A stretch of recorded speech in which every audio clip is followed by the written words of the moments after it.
Morning all, how are we all doing? Morning Forex, Fire, Evil, Bill, FTNet, hello again. Just a quickie before we start. Um, I don't know if anybody else is seeing what I see in the streams, and I don't know why, but obviously the chat is working for you guys because you're chatting. But in my stream, it says chat is disabled for the live stream, and I think somebody said yesterday they didn't have a chat either. So I don't know if anybody knows why that is, but if you do, let me know. Stick it in Discord or comments section or something. I don't know. But the only way I can get the chat box open is by going into my actual stream system and doing it.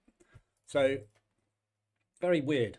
But yeah, I don't know what that is, that chat disabled thing. So, but yeah, obviously chat is good for you, Forex Fire, because you're chatting.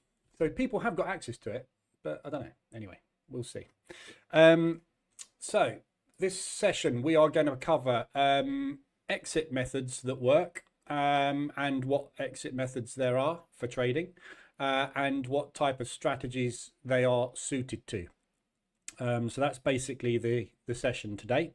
Is basically looking at how to exit trades, which is the bit that everybody struggles with. So just a quick question before we start. FTNet, RoboForex has that 10% on account balance incentive. Is that real or just hidden increase of leverage? I don't know. I don't know what that is. 10% on account balance incentive. Is that a sign up thing?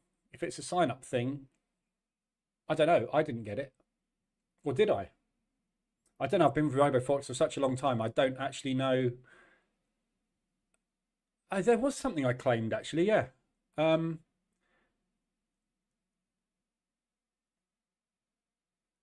can't remember. The trouble with that is, well, for me, the trouble with that is whenever I sign up with a new broker, I usually deposit about 5k as a test. So I deposit a small amount of money, trade with it a little bit, and then withdraw it. It's my kind of due diligence process to, okay, I'm going to stick some money in with you. I'm going to see how operational it is live, because demos and live trading spreads are different, all sorts of stuff different. And then I basically go through the withdrawal process to see how fast it is, first of all. Secondly, if there's any restrictions they put in place and they start asking you loads of questions, and just how it all works, basically. So I go through that process. So when my initial deposit is always very small. So I've never paid any attention to account balance incentives and things like that, because I never deposit my full balance. I never deposit my full balance with any broker ever anyway. I always have an amount lodged and an amount not lodged, just in case something happens to the broker. I got stung. I've told the story probably many times in the stream, but I got stung on the Swiss franc peg removal.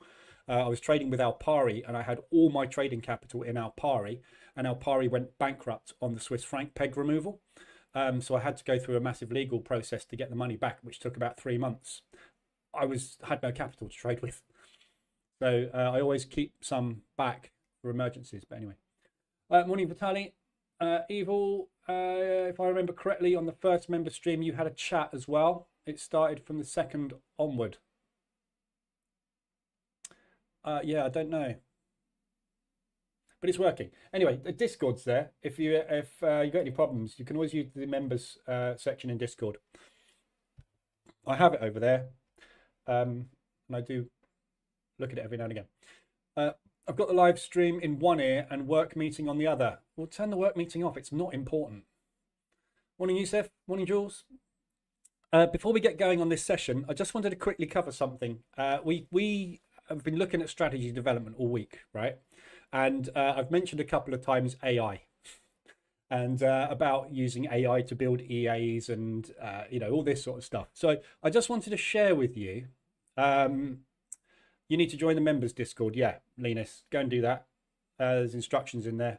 In the general chat, there's instructions on how to join the members Discord. You basically just need to link your YouTube account to your Discord account. So go to settings in your YouTube, in your Discord, and you'll find a place to link your YouTube account. And as soon as you link, it will go, oh, he's a member, and it will give you the new YouTube members channel in there. All right. So yeah, I just wanted to share something with you as a bit of humor. because we were talking about AI and AI being able to code and do all sorts of stuff. Yeah. So yesterday I wanted to put together a graphic for RSI, right? Because I was doing a slideshow thing and I wanted to put a slide together for RSI. So this is my chat GPT, right? And I asked it to create a man smashing the letters RSI with a hammer. Okay, this is how intelligent ChatGPT is. So it gave me a man smashing the letters R and S with a hammer. And I was like, that's pretty good. But I asked for RSI. So it then goes, I said, that's just RS. I need it to say RSI. So it redid the graphic with a bigger, stronger man and used RSS. I was like, I asked for RSI and you gave me RS. And I asked for RSI again and told you where you'd gone wrong, and you now gave me RSS. So then I said, now it says RSS. Use the letters RSI, you idiot. So it used SI. I was like, now you've got rid of the R. Fine. So I thought I'll rephrase it. Now it just uses S and I. Use the 3 letters. I want 3 letters confirming how many I need. R, S, I. So it gives me RSS again with someone that looks like the Hulk. So then I was like, right, okay, have the letters RSI with a man hitting them with a hammer. Rephrase it completely. RS. Use RSI, not just R and S. RS. And I've given up at this point. Big stone letters R, S, I with a man smashing them with a hammer. S. Why won't you put the letter I in these images for me? RSS. But that just uses R, S and S, not R, S and I. Try again, pretty please. R. What letters does the image above have? It appears that the generated image again includes the letters R and S, but no I. This has been a persistent issue. I am really stupid. So it gives me an R and an I. It misses the S out this time. So I got the I, but now it's got no S. And I said, I can't see the letters clearly. Make them less broken, because I thought what it might be doing is there is an S in here. It's just down here. It's smashed on the floor. I have put RSI in it. I don't know why you keep saying I haven't put it in there. It's crumbling on the bottom. So I was like, well, make them clearer. R. And at this point, I was in hysterics and I called my wife up because I was like, have you seen how crap this is? People want to use this in their places of work. It can't even get 3 letters and draw them on the screen. So then I said, have the 3 letters R, inverted commas, S, inverted commas, I, inverted commas. Just to be bloody clear, it's got to be 3 letters. With 3 men. So I thought, maybe if I say I want 3 men, it will go, oh, I should have 3 letters. 1 standing next to each with hammers hitting them. So now I get 2 men, yeah? 1 man with 2 hammers with an S. You want this to code you things to manage your money in the financial markets. Not going to happen. Yeah, not in the state it's in at the moment anyway. Yeah, that is just, I was looking at it yesterday and I was like, people are trying to code EAs with this thing. It can't even understand the English language properly. Yeah, so just, if you're going off and trying to build things, just be careful. Yeah. So I thought I'd share that with you because we were talking about AI and how it could potentially work in trading. Good luck. So yeah, anyway, AI is so far off. It's just awful. It's great for stuff. I mean, some stuff, I ask it some questions and I'm like, oh, you're just a genius. But seriously, that was just the ultimate idiot AI, wasn't it? It was obviously having a really bad morning. But anyway, check general chat in Discord. Yeah, but what? Perfect. What did you use for that?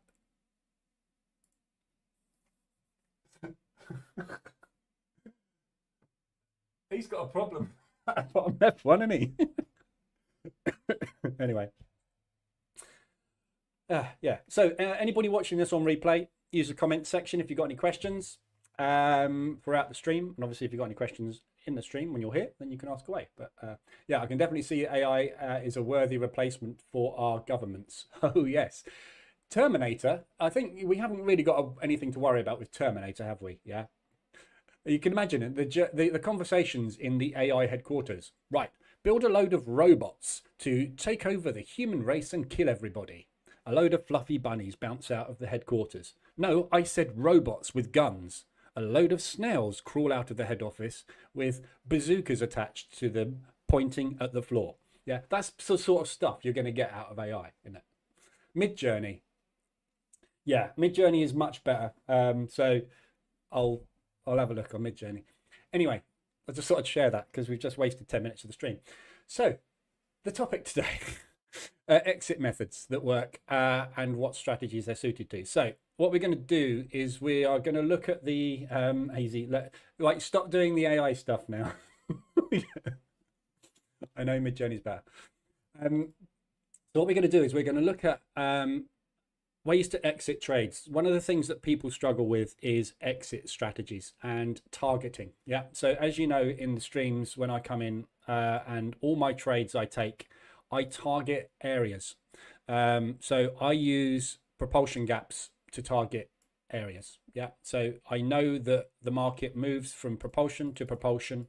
So when you're discretionary trading, you can look at charts and see where price is likely to go and hit some resistance because there's limit orders and things placed there. So you can use that as a visual process. So that's the way that I get out of my position trades. However, when you're trading with other strategies that use stops, for example, there are only a few ways that you can get out of trades. So we're going to cover them. There's 6 of them. But first of all, I need to cover entry methods and the 3 main strategies, because nobody struggles with getting into trades. You can basically flip a coin, heads and tails, and press a buy or a sell button. Trading entry is binary. You either press buy or you press sell, which means you are either long or you are short the market. Entry is no problem. There are a billion gurus out there that will give you a strategy, sell you a strategy, or sell you a signal to tell you to get into the market. There is no one on the planet that struggles with getting in. It's getting out that makes the money, though. Very few people make money by getting into the market. In fact, nobody does. The only way you make money is by exiting the market when the market's moved in your direction or it's moved against you. So it's all about risk management, and that is done by exiting, not by entry. So as we discussed this morning, it doesn't matter what your strategy is today, whether you're the best technical analyst, best price action reader, whether you're the best fundamental analyst on the planet. This afternoon at 1:30, non-farm payroll is coming out, and I don't care what you say it's going to do. It's going to either fly up or it's going to fly down, or it's going to fly up and down and stay where it is. One of 3 things is going to happen.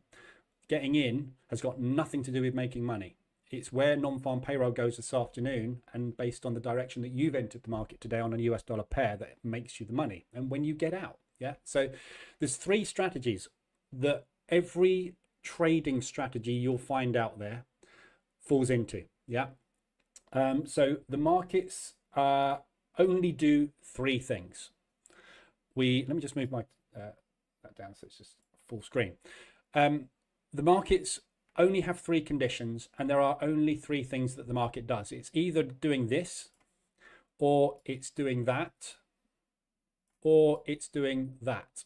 Yeah, it's in range, it's in breakout mode, or it's in trend mode.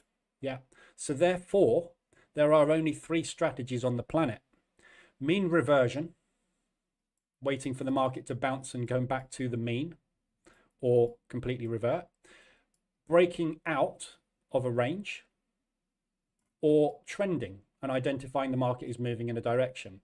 So there are only 3 strategies. Every strategy you ever get taught is one of 3.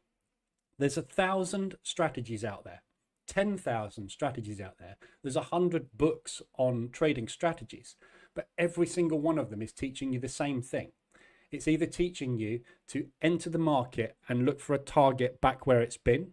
It's teaching you to identify a contraction in price and take a breakout of that contraction, or it's teaching you to identify when there's a directional move and teaching you to enter on the directional move and go with it. That's the only three things you can do if you think about it. So when someone comes up with an amazing Bollinger Band strategy, they are a mean reversion trader. Yeah. When someone comes up with an amazing moving average crossover strategy, they are a trend trader. When someone comes up with a momentum breakout strategy, they are a breakouts trader. There's 1,000 breakout strategies. There's 1,000 mean reversion strategies and 1,000 trend strategies. They all have the same thing in common. There'll be a signal that tells you to press a button to go long or short. Yeah.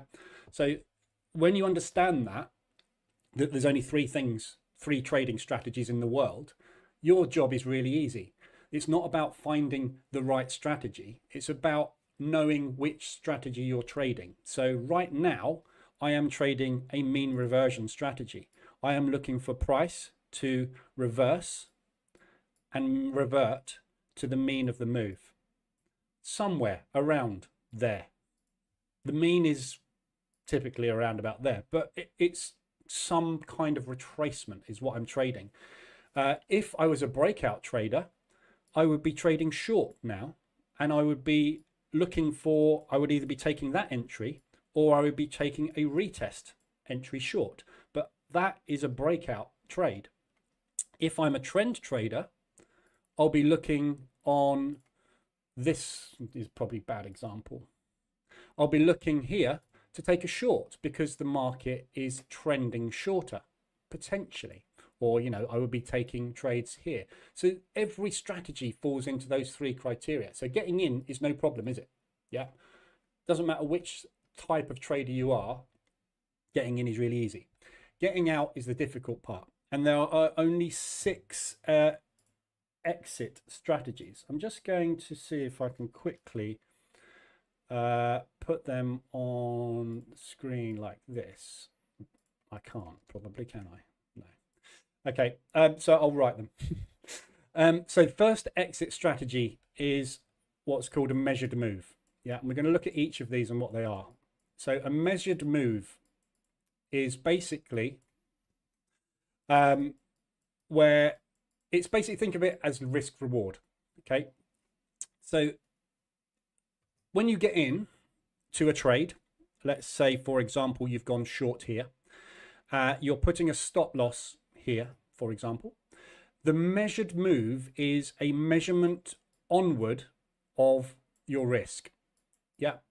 So think Fibonacci. When you put a Fibonacci on a chart, you look for a pullback to maybe the 50% on the Fibonacci, and then people look for a 168 extension. That is a measured move. It's a move that is farther away, if you like, than the entry method that you've used. So measured moves basically are just risk reward. So when you take any trade, what you can do is get in, put a stop, and make sure that you have a measurement of that, which you use as an exit. That can either be a 1 to 1, a 1.5 to 1, 2 to 1, 3 to 1, 5 to 1, whatever you want. Yeah. So measured moves is the first exit criteria. Second exit criteria, which is what I use most of the time, is levels. Yeah. So support resistance. If you're going short here, yeah, you're assuming that this move is going to continue, for example, and you're going short. When you get into your trade here, you would take a target at that level. This is a support level that market has used multiple times and bounced away from. So we know there's buyers in that area. So I would target that. So it is also a measured move, but I'm not worried about measuring the distance and making sure that it's a positive risk reward or anything like that. I'm just targeting an area I think price is going to go. Yeah. So it's levels.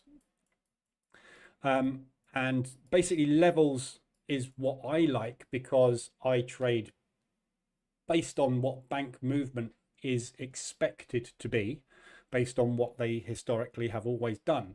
And we know, as I pointed out earlier, support and resistance and propulsion are areas where banks have limit orders placed, and they come back and test whether or not they can break through those levels, and they either bounce or they don't. But what we do know is they head towards them. When they get there, I don't care what it does. What I care about is it getting there. So I use levels. Yep. So you can use measured moves and you can use levels. Third one, which is what AZ spoke about yesterday and shared that video in the members group about, is trailing stops. So when you get into your trade short, you put your stop loss there, and you do not use a target.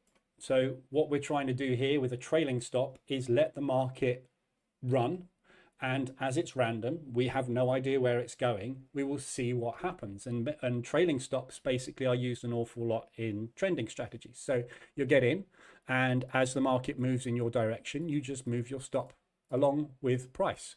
And at some point, price will pull back and it will take you out at whatever level it is.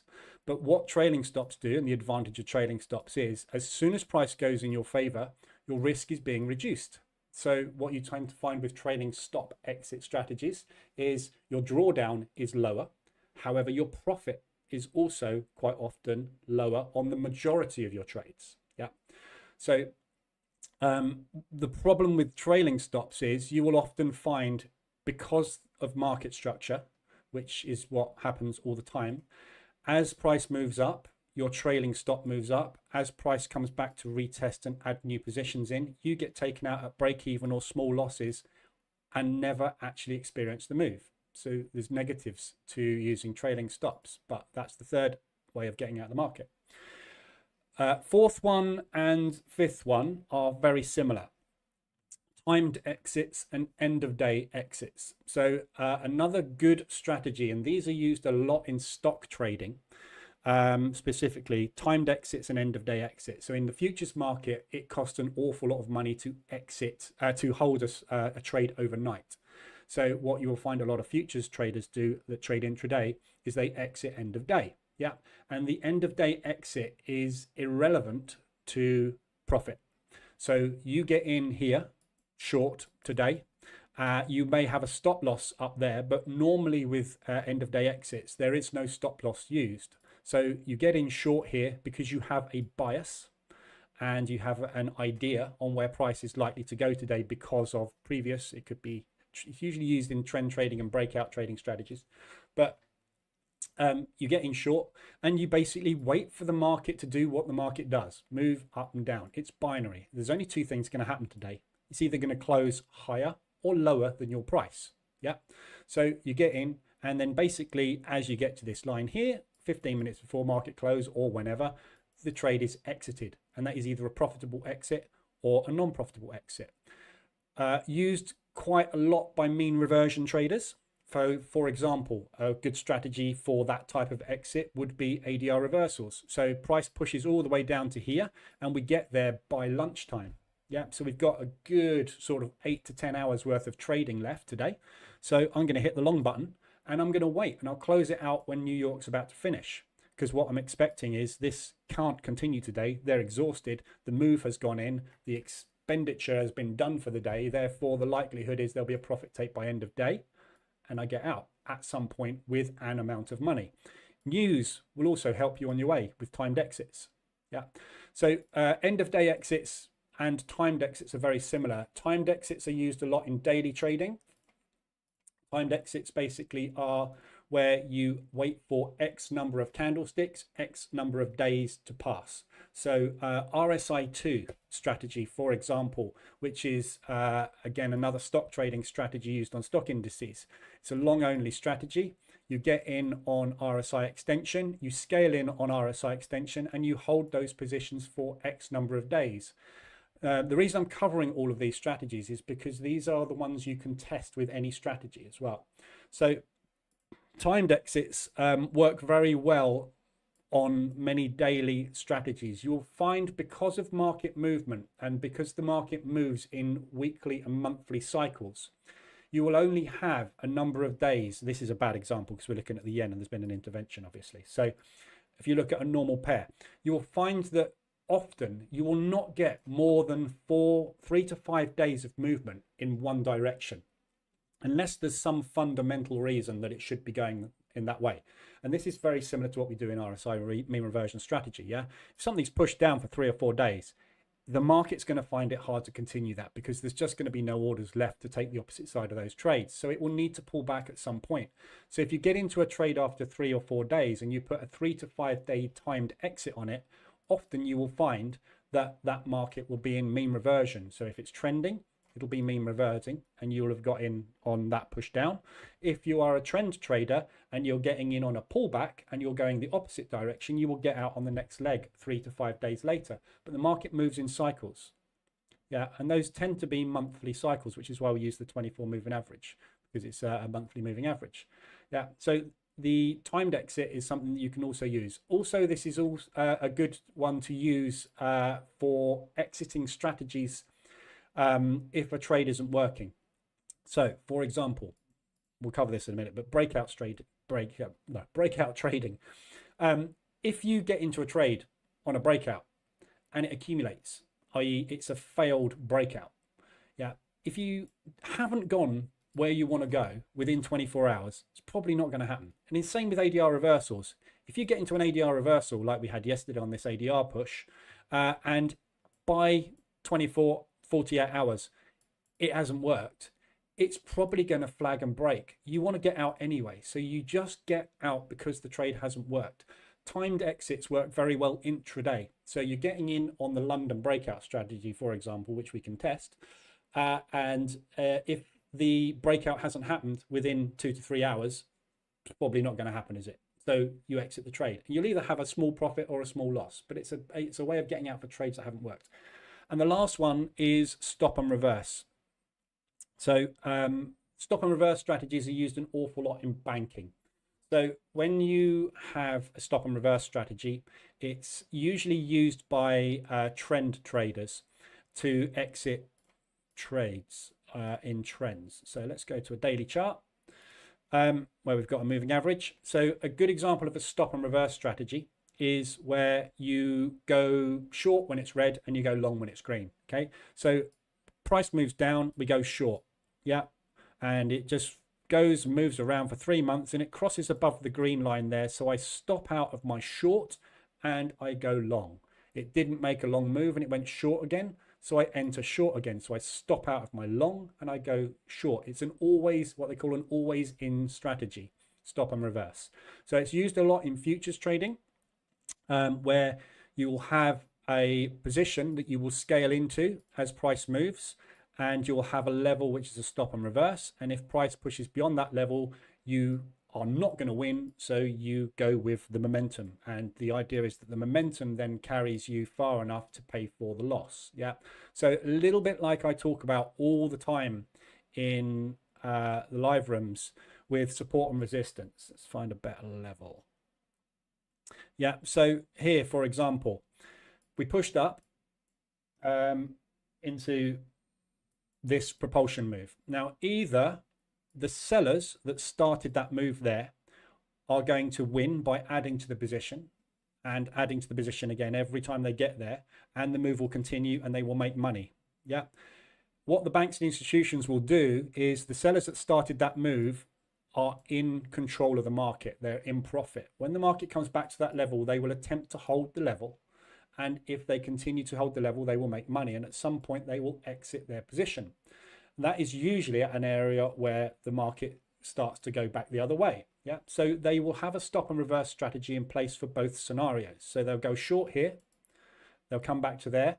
And if that does not hold, they stop out of their short and they go long, because the momentum of long orders from the other institutions is bigger than the momentum they are trying to develop themselves. If it gets to a point where they are finding that they cannot get any further, as soon as a point happens and usually some kind of reversal and a percentage is moved back against them after they're in profit, they will exit their short in profit and they will flip long and go with the guys that are in charge at the moment that are buying. Yeah, so this is a stop reverse strategy. So you are always in the market. Used a lot in stock trading. Yeah, you go long on the S&P 500. When it starts going into a bear market, you exit your longs and you turn short until the market turns bull again, and then you get back out, usually using some kind of shorter term moving average. Yeah, so those are the 6 exit strategies. There isn't any other way of getting out. You can get in a million ways, but there's only 6 ways you can get out. Yeah, so you can either use a measured move, which uses a stop and a take profit. You can use a level that you're targeting, which is irrelevant to your stop loss.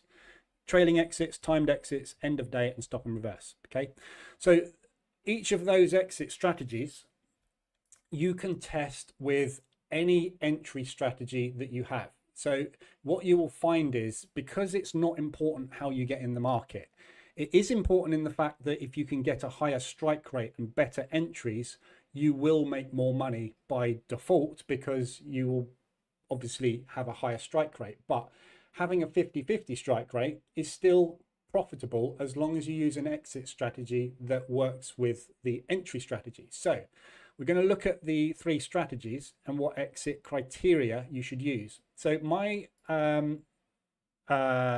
EA that I have has all of these exit strategies built into it. Yeah. So this is my Swiss Army knife EA. So I can get into the market in lots and lots of different ways, but what I can use this for is to test which exit strategy is best for that entry. Yeah. And dependent on what the market does after you get in, an exit strategy will be better than another one. Yeah. But you will find with things like trend trading, a trailing stop is going to produce much more profit than using a risk reward or measured move type of exit, because in a trend it can go on for days, weeks, or months. Yeah, a breakout is either going to happen and fail or happen and succeed within X number of candles. So breakout strategies, trailing stops are no use. You need to be in and you need to be out of those very, very quick. Yeah, so in this EA basically we've got a trailing stop, we've got an exit end of day, we've got an exit at money target, we've got an exit after an amount of time, we've got a partial close, and basically all of the exit criteria that I've just discussed can all be done with this. So obviously targeting TP, stop loss, etc., etc. So I can use this EA to basically test any strategy that comes along that I find and see what is the best way to get out of that strategy, because what happens after that is the most important thing. So we'll start off with breakout strategies. So breakout strategies tend to be ones that find an accumulation, or they are using momentum. Yeah, so you have to have a period where price is not doing a lot to have a breakout. Yeah, and it's what the banks and institutions call price discovery. So when you find, I need to find something that's really rangy. There we go. So euro pound. Yeah. So we sat here in a range for ages, grinding away, not really doing anything. It's kind of an ascending range, if you like. A little bit like this one here. Yeah. And then it broke out. Bang. And we went into trend. This is what banks and institutions call balance. This is what they call price discovery. Yeah, and that is then another area of balance and another area of price discovery. And all these moves are accumulations, are areas of balance where there is an equal number of buyers and sellers. One of two things is then going to happen when it attempts a price discovery move. Usually it starts with a piece of news, a propulsion move. Yeah, one of two things then happens. They discover, this is why it's called price discovery, they discover that there aren't any sellers up here. Therefore, they cannot continue to buy. So what happens is then it reverts back to the range, and they see if there are more buyers now available to move price up. And if there are a number of sellers up here, it will continue to buy until those sellers are exhausted. That's a completed breakout. So when you have an accumulation, you have an obvious level to use to invalidate your trade idea. Yeah. So taking breakout trades work very well with measured move exits. So when you take a breakout, you have a clearly defined risk. There is a 50-50 chance that a price discovery move will fail or succeed. So it breaks out and then it will do one of two things: retest and go and turn into a trend. All trends start with a breakout. Or it will be a failed price discovery and return back into the range. So what you're doing with breakout strategies is you're looking to gather that move. That's it. Yeah. So you have a finite distance price can go on a breakout, that momentum of money that comes in, before it will fall away because there's nobody left to sell and retrace. So you're with breakout strategies, if you're developing breakout strategies, you should try to use initially a measured move exit there are two ways to get into breakout strategies. First is moving up and taking that initial break, usually with some kind of pending order or when a candle closes. The problem with those obviously is then if you go with candle close, it could close there and you've got a much bigger stop. You could always use a stop at the higher of the range as well, and take the measured move from there. But you know, again, there's a million entry strategies. We're looking here at how to get out, not how to get in. There's 1,000 ways you can get in. Very, very simple. You could press the button here and get in with a stop there. Still got the same odds, isn't it? 50-50. So those measured moves will either then pull back and you can use that as your breakout entry. And if that is the case, it's a very clear invalidation somewhere in here or below there. It doesn't really matter. But as soon as that starts to move away, you will put a stop loss in place and assume that that breakout is going to turn into a trend. So you would take a measured exit from there. The strike rate is high on breakout trades in relation to trend trades because the market spends more than 50% of its time in mean reversion. So the breakout strategy strike rate is usually 50%. With any strategy with 50%, if you're using a measured move, a positive risk reward ratio, you're automatically going to make money. So as long as you're targeting anything of 1.1 higher than your stop loss, you're going to make money because your strike rate is going to be high. But breakouts fail a lot. Yeah. And the failed breakouts, you need to obviously try and minimize your risk. So as the market breaks out, you can use a trailing stop to minimize the risk on them in case of a failed breakout, which means you take less loss. On a successful breakout, you'll make more money. So you can also apply trailing exits to them as well. But those are, from my testing, the best exit strategies are just using risk reward. The same for mean reversion strategies. So in a mean reversion strategy, you're looking for market structure. So you are waiting for a move to have happened. Yeah. When a move has happened, and this depends on the time frame that you're trading, obviously, but when a move has happened, you're expecting one of three things to happen in mean reversion. Yeah. So whenever you get into a trade or mean reversion, you are always trying to pick the top and the bottom. And this is why mean reversion trading is probably the most used method of trading, because it relies on you having found a move and anticipation of the next move.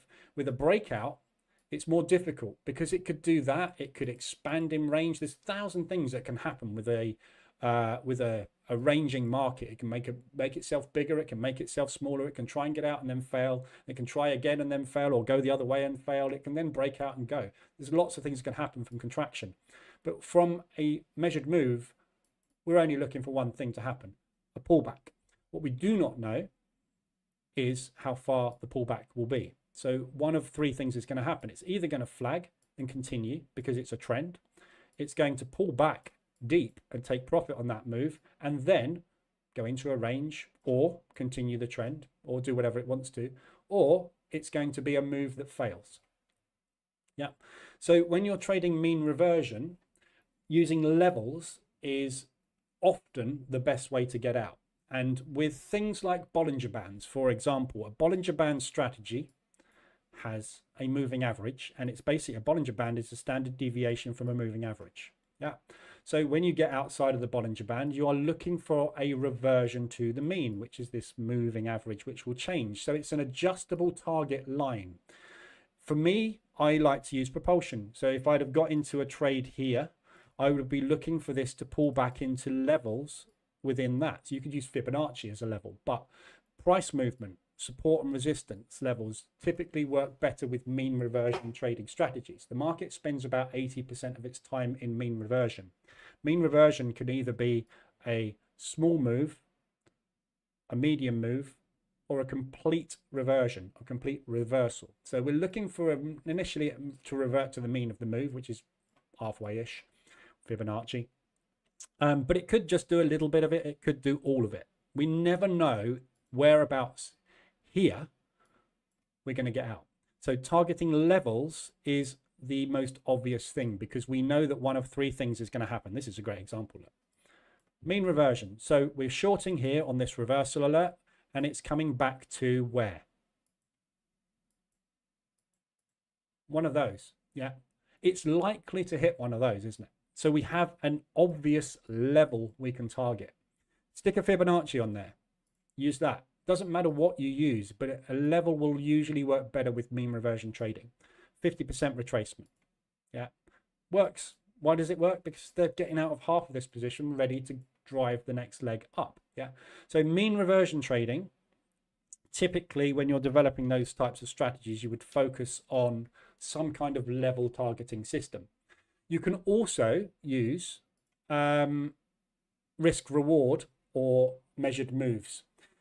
The problem with mean reversion is the entry is often based on price action. When you're using price action, as in this case here, you can see there's a beautiful shooting star, very obvious entry signal. There's a reversal alert. Yep. So if you use that one, the measured move is much smaller than if you were to use that one. And assuming obviously you're just going to go with the stop above the high, right? But it's a lot harder to get a measured move out of that than it is to get a measured move out of that. Look at the extra profit you get with that signal compared to the reversal alert. Yeah. So with mean reversion, measured move targeting sometimes will be the best thing to do, but other times it won't be. And the problem with that is it's always discretionary. So trying to build that into automated strategies or into robustness testing of strategies is very difficult, because sometimes you would want one, sometimes you would want another. You can create rules and say, if the stop is bigger than a quarter of an ADR, we're not going to use a measured move, we're going to target a level. If it's smaller than a quarter of an ADR, we'll use quarter of an ADR as our stop loss, and then we'll get out with a level, a measured move, because we can easily get two of those out of it. So if it's a quarter of an ADR, we're looking for half an ADR of movement beyond our entry price, aren't we? So those are the ones that work best with mean reversion. I'll cover timed exits and end of day close in a minute. The stop and reverse strategy and the trailing stop strategies tend to be suited more for trend trading. So with a trend, what you're looking to do, because the strike rate is so low on trend strategies, what you're looking to do is maximize your return. So when you find something that is trending, and which is not the euro pound at the moment, when you find something that is trending, not a lot trending at the moment, is there, to be honest? Let's look at a yen pair that was trending. That's probably the best thing to do. Look at the 4 hour. So with a trend, we don't know how long that move is going to be. Yeah. So these also work with breakout trades, because obviously the breakout strategies and trend strategies are very similar. Breakout strategies are the very origin of a trend. Sometimes when they work, obviously, if they fail, they're no use. But when you get a breakout, obviously you're looking for that to become a trend. That's why a lot of people take it. The problem is they'll never hold it. Because you don't know when it's going to exit. So if you take the exit out of the equation from a discretionary purpose or discretionary method, if you like, which is kind of what that video that AZ shared yesterday was talking about, that trailing stop mechanism. When you get into a trend, you don't know how long it's going to last, but you do know that it is trending. So the only thing you have is holding, basically. Strike rates on trending strategies tend to be in the region of 30 to 40%. And as such, with these, and the reason it's so low is because most of them are either identified. By the time you've identified a trend, it's ready to end, so you don't get much of it, if any, or you're trying to get in at the very start and it's a failed breakout, and failed breakouts happen a lot. So the strike rate is always lower on trending based strategies. So you've got to get the maximum risk reward out of it. You've got to really be looking for 2 to 3R as a bare minimum on a trending strategy, because you don't know where it's going. It could hit a level and bounce, and it could hit a level and smash through it. You have to use trailing stops. So they're typically what's used, or stop and reverse exits. So with a trailing stop, you usually be either a distance in price or a moving average or a parabolic SAR. Those are the three real trailing stops that work, which is why everybody uses them. Yeah. So a moving average is just measuring what the average price is. And as long as the average price is going up, you should respect the moving average. And it's not bouncing off the moving average, which is what everybody thinks. Oh, I'm waiting for a moving average bounce. No, you're waiting for price to retrace to the mean of the average. The reason it's going to continue is because there's buying pressure. It's not coming down and bouncing off your moving average. It doesn't know there's a moving average there. It doesn't know what a moving average is. Price is price. It's banks moving money in a direction. Yeah. So trailing stops work well in trending strategies, and the best ways to execute them, which again was that video covered exactly the criteria that I have, is to use a distance based on average daily range initially. So every instrument, as we know, has an average daily range, and the average daily range is different on every instrument. And that's why we use ADR rather than pips, because the ADR is different on everything that you trade. So when you look at the ADR here, let me just move that up a little bit. You've got 70 ADR on the Aussie CAD, you've got 54 ADR on the Aussie Swiss. On the Swiss yen, you've got 188 ADR. The pound yen is 302. So the distance it moves is what you need to use for your trailing stops. And depending on the time frame you're entering on, you need to use a different trailing stop, a different percentage of ADR. So on lower time frames, you're going to get intraday movement, which is going to be roughly what the average day is, daily range is, 2 to 3 times a week. So if you use anything within average daily range, expect to be stopped out within a few days or within a week. If you're using things which are beyond the average daily range, you will hold things longer, because price will push up and it will move down a little bit, then it might move down a little bit, and these moves might be 3/4 of an ADR each. So that moves 1.5 ADR in a couple of days. By the time it's done its pullback, it's ready to go. So the tighter your trailing stop is, the more likelihood and probability there is of you getting stopped out. To capture a trend, you can't use tight trailing stops, because what will happen is the market will use market structure to pull back, take profit, find new buyers, pull back, take profit, find new buyers, pull back, take profit, find new buyers. This measured move is never the same. But we know on average what the movement is. So if you want to capture a longer term trend, you need to put your stops outside of that average. So 1.5 ADR, 2 ADR are good trailing stop levels to use. If you're using 4-hour, hourly maybe, and daily timeframes. If you're using intraday and you're trying to capture intraday stops, trends. Yeah, so we're entering on the 15-minute time frame. We see an accumulation, not a very good one, and a breakout and retest, and we go long there. So using a 2 ADR stop here is going to put your stop absolutely miles away. That's not really practical, is it?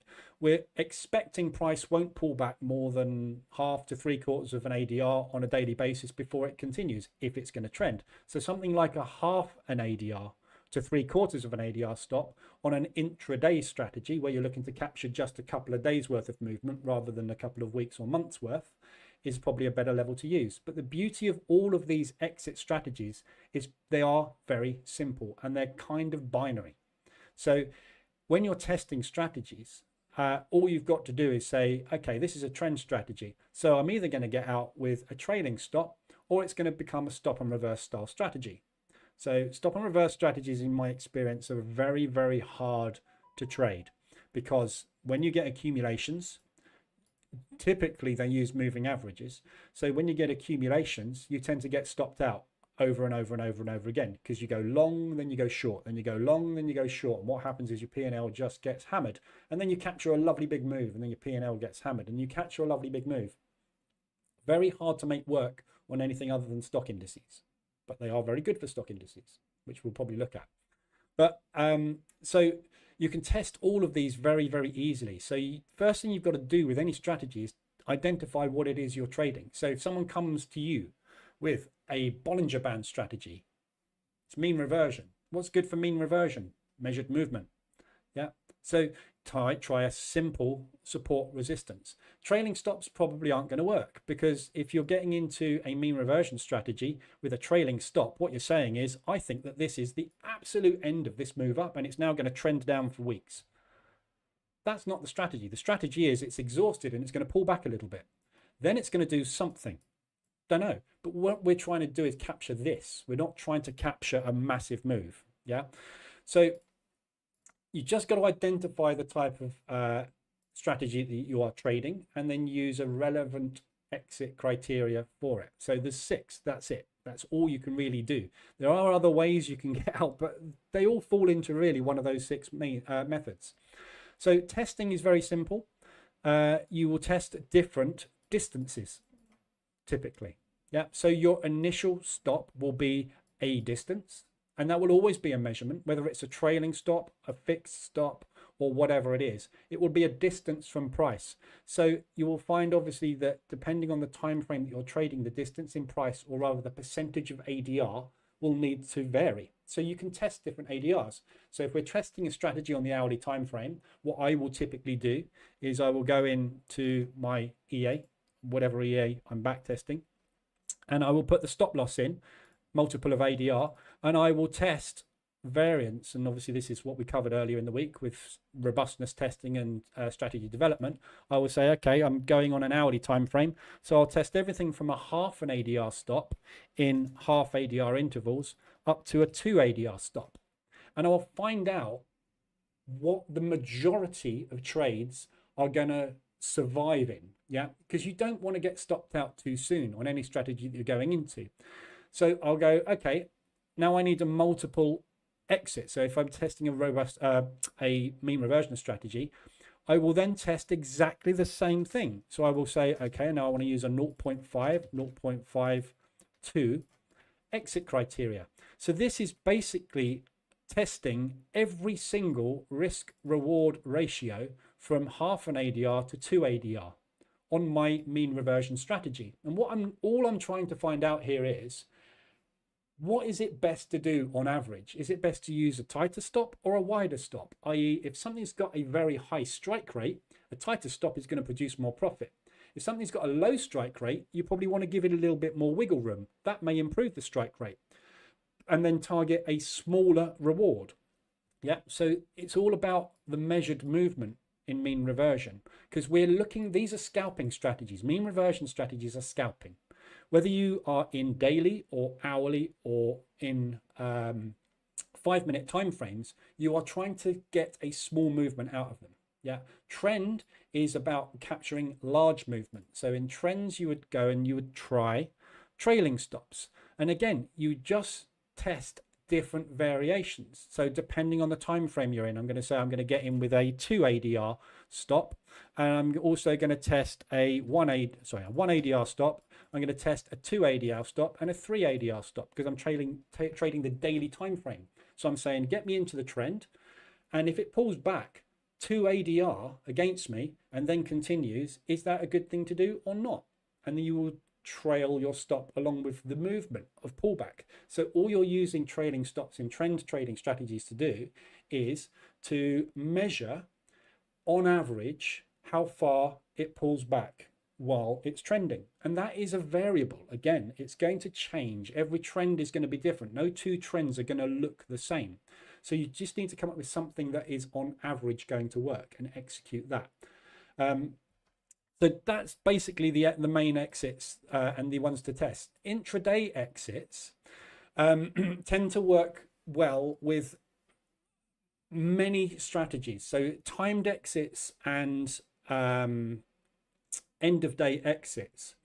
End of day exits are obviously only useful on intraday timeframes. 5-minute, 1 minute if you're crazy, 15-minute, and potentially hourly. Yeah, so anything that is hourly or below is kind of an intraday time frame. Hourly is a little bit of a push, but everything else below that. So end of day exits, you're only going to use on intraday strategies. Think stock index scalping, ADR reversal, breakout session, Asian breakout type trading strategies. So anything that breakout strategies particularly, but Anything intraday, you're going to use end of day exits, and you need to test those. Yeah. So when I get in, I'm just going to let it run.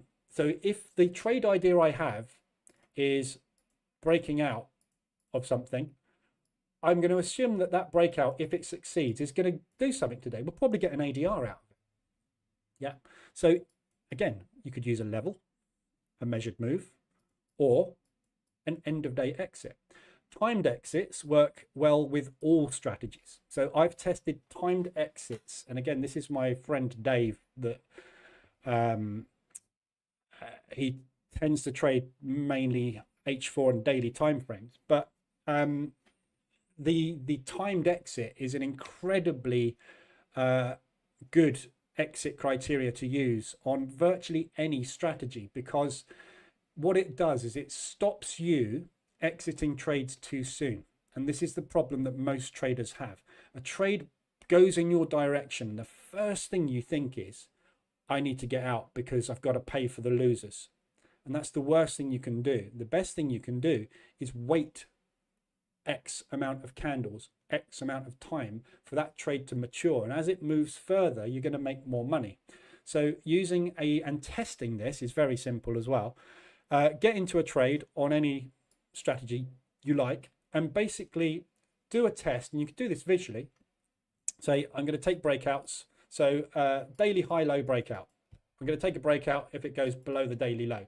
If the next day it's still below the daily low, I'm going to hold it for two days, 3 days, 4 days, 5 days, and see what would have happened. In this case, if you'd have held it for 1 day, you'd have made a load of money. If you'd have held it for 2 days, you'd have made a load of money. If you held it for 3 days, you'd have made a load of money. 4 days, load of money. 5 days, load of money, right? If you use a trailing stop on this, you'd be out with a very small amount of money. Yeah. So they all work. Yeah. Timed exits work on any strategy. Breakout strategies. Yeah. If the breakout works, you'll get out with profit. Mean reversion strategies. Now, mean reversion strategies will only work with timed exits, really, if you actually manage to pick the top, which often you don't. So, but they do work intraday with mean reversion strategies, but that's kind of end of day exit. Still a timed exit though. And with trend trading strategies, obviously, if you identify a trend and you join the trend, or if you're using breakout to start a trend, give it 3, 5 days or however many candles to play out. If you're doing intraday trends on hourly time frames, give it X number of hours to play out. Yeah, but these are all the things you can test. So that's really all you can use to exit the market, and that is how the money is made, isn't it? So exit criteria are different for each strategy type and suited to each strategy type. And you see a lot of people, and I get a lot of people contacting me with strategies, and they'll say, I've got this brilliant Bollinger Band strategy. How does it work? So you get in and it has to be in this direction on the trend, and this, that, and the other happens. And the target is 5R. You're not going to get 5R on a mean reversion, because what's happened is the market has moved up and it's pulling back. So you're trading this. Because the market's moved up, the likelihood is the trend, which is up, is going to continue. So targeting 5R ain't going to work, because it's not likely to do that. So you need to use either a smaller measured move or a level-based exit. Yeah, what they're doing is they're saying, sometimes I get these massive moves when I get in on these mean reversions on Bollinger Bands. That's because you're trying to trade a trend reversal with a mean reversion strategy. Not going to work. So you've got to use the right exit, and it's knowing which exits to use is going to cut down the development time and speed up the amount of time that you speed up the amount of profit you're going to make from those strategies by using the right exit criteria, if you see what I mean. So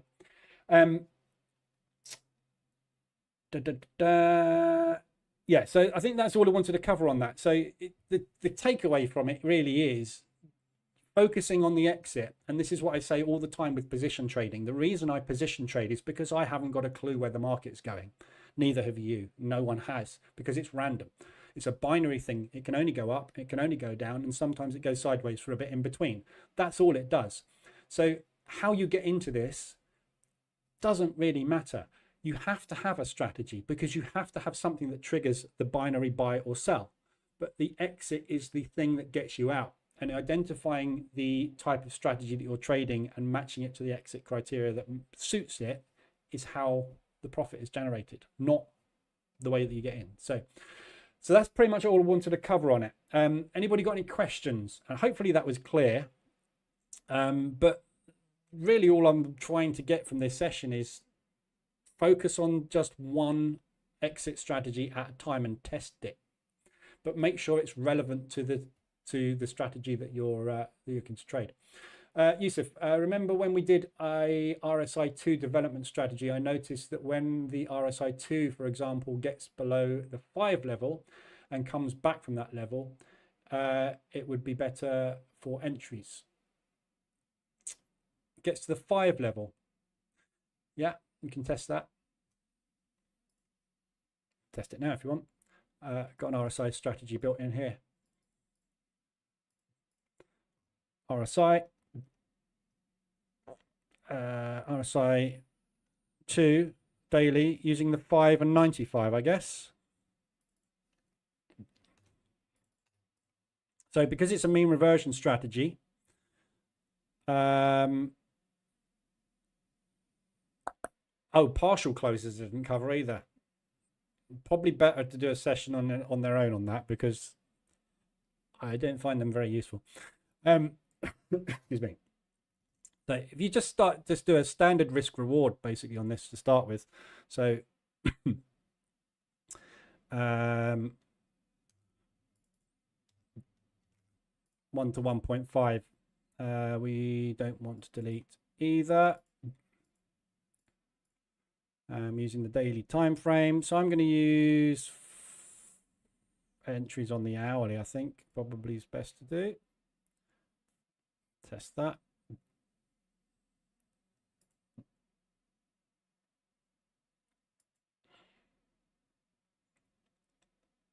But again, this is a mean reversion strategy. So quick exits. Yeah, we're looking to get out with just a small measured move every time. And this is the problem with mean reversion and small targets is if the market goes into a trend and it's a strong trend, that's basically what happens because you can't get back enough money. So, you know, mean reversion trading with stops intraday tends to be very, very, very, very good. But the RSI2 strategy is more of a position trading strategy. But yeah, I mean, you can test all of this with the position trader as well. We should look at stop and reverse strategies on indices and large cap stocks. I don't trade stocks, but yes, you can. Stock indices, yes. So stop and reverse. Right, now this is a caveat.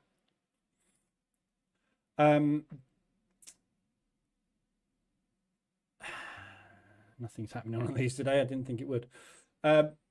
If you look at what's going on with the stock indices at the moment, typically stock indexes trend. Yeah. And they strong trend as well most of the time. So this is a normal behavior for the stock market. This is an abnormal behavior. This that we're in right now is also a bit of an abnormal behavior. Yeah, we're kind of contracting at the minute, although it is looking like it wants to start to trend again. But obviously that's going to change if this war kicks off.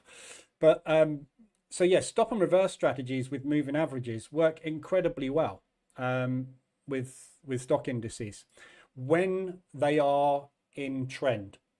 When they're not in trend, here, for example, you would have multiple stop outs. So the stop and reverse strategy basically has long stagnation. If you test a stop and reverse strategy on a stock index, you will find that the stagnation figure, if you remember when we looked at Quant Analyzer, we looked at stagnation. You will find big stagnation periods. Those stagnation periods are flags. Because what you're doing is you're stopping out, reversing, stopping out, reversing, stopping out, reversing. And your P&L has this lovely run up and then it has this. So your P&L basically with a stop and reverse strategy mimics the trend. So this trend we've got here, you have a, let me just draw it properly. You have a push and a pull, and a push and a pull, and a push and a pull, and a push and a very big pull here. Your P&L with that trend will look like this. It'll be like run up, run up, run up, draw down, draw down, run up, run up, run up, draw down, draw down, run up, run up. So basically your P&L copies the trend, because if you think about what a stop and reverse strategy is doing, it's riding a trend. When the market is not trending, and the worst thing you can have in a stop and reverse strategy is that is a hemorrhage. And depending how, and the P&L in a stop and reverse strategy will, this downward movement will happen during ranges. If you find a stock market goes into range for months, what happens is this just goes down for the period of the range. So the longer the range, the longer the drawdown. Yeah, and this is why I found it very hard. I've looked at many stop and reverse strategies that I've found on the internet, and I've found over the years. I've been taught them by stock traders as well. There's one very good one, which is a 3 moving average stop and reverse strategy. And it uses 3 moving average, a little bit like alligator. But the problem with it is you have large drawdown periods where it doesn't produce any income. So they are very well suited for investment style strategies, pension fund strategies, any fund they're very good for. For general trading to generate monthly income, stop and reverse strategies are very difficult to make profitable in a way that you can pay yourself regularly. So what you end up doing is having you kind of pay yourself quarterly. That's the way to look at them. Yeah. So they do work. There is a definite edge. However, when you have expanded market conditions like this, let me just quickly stick an ADR on there. 14 will do, doesn't matter. Yeah. When you have let me just,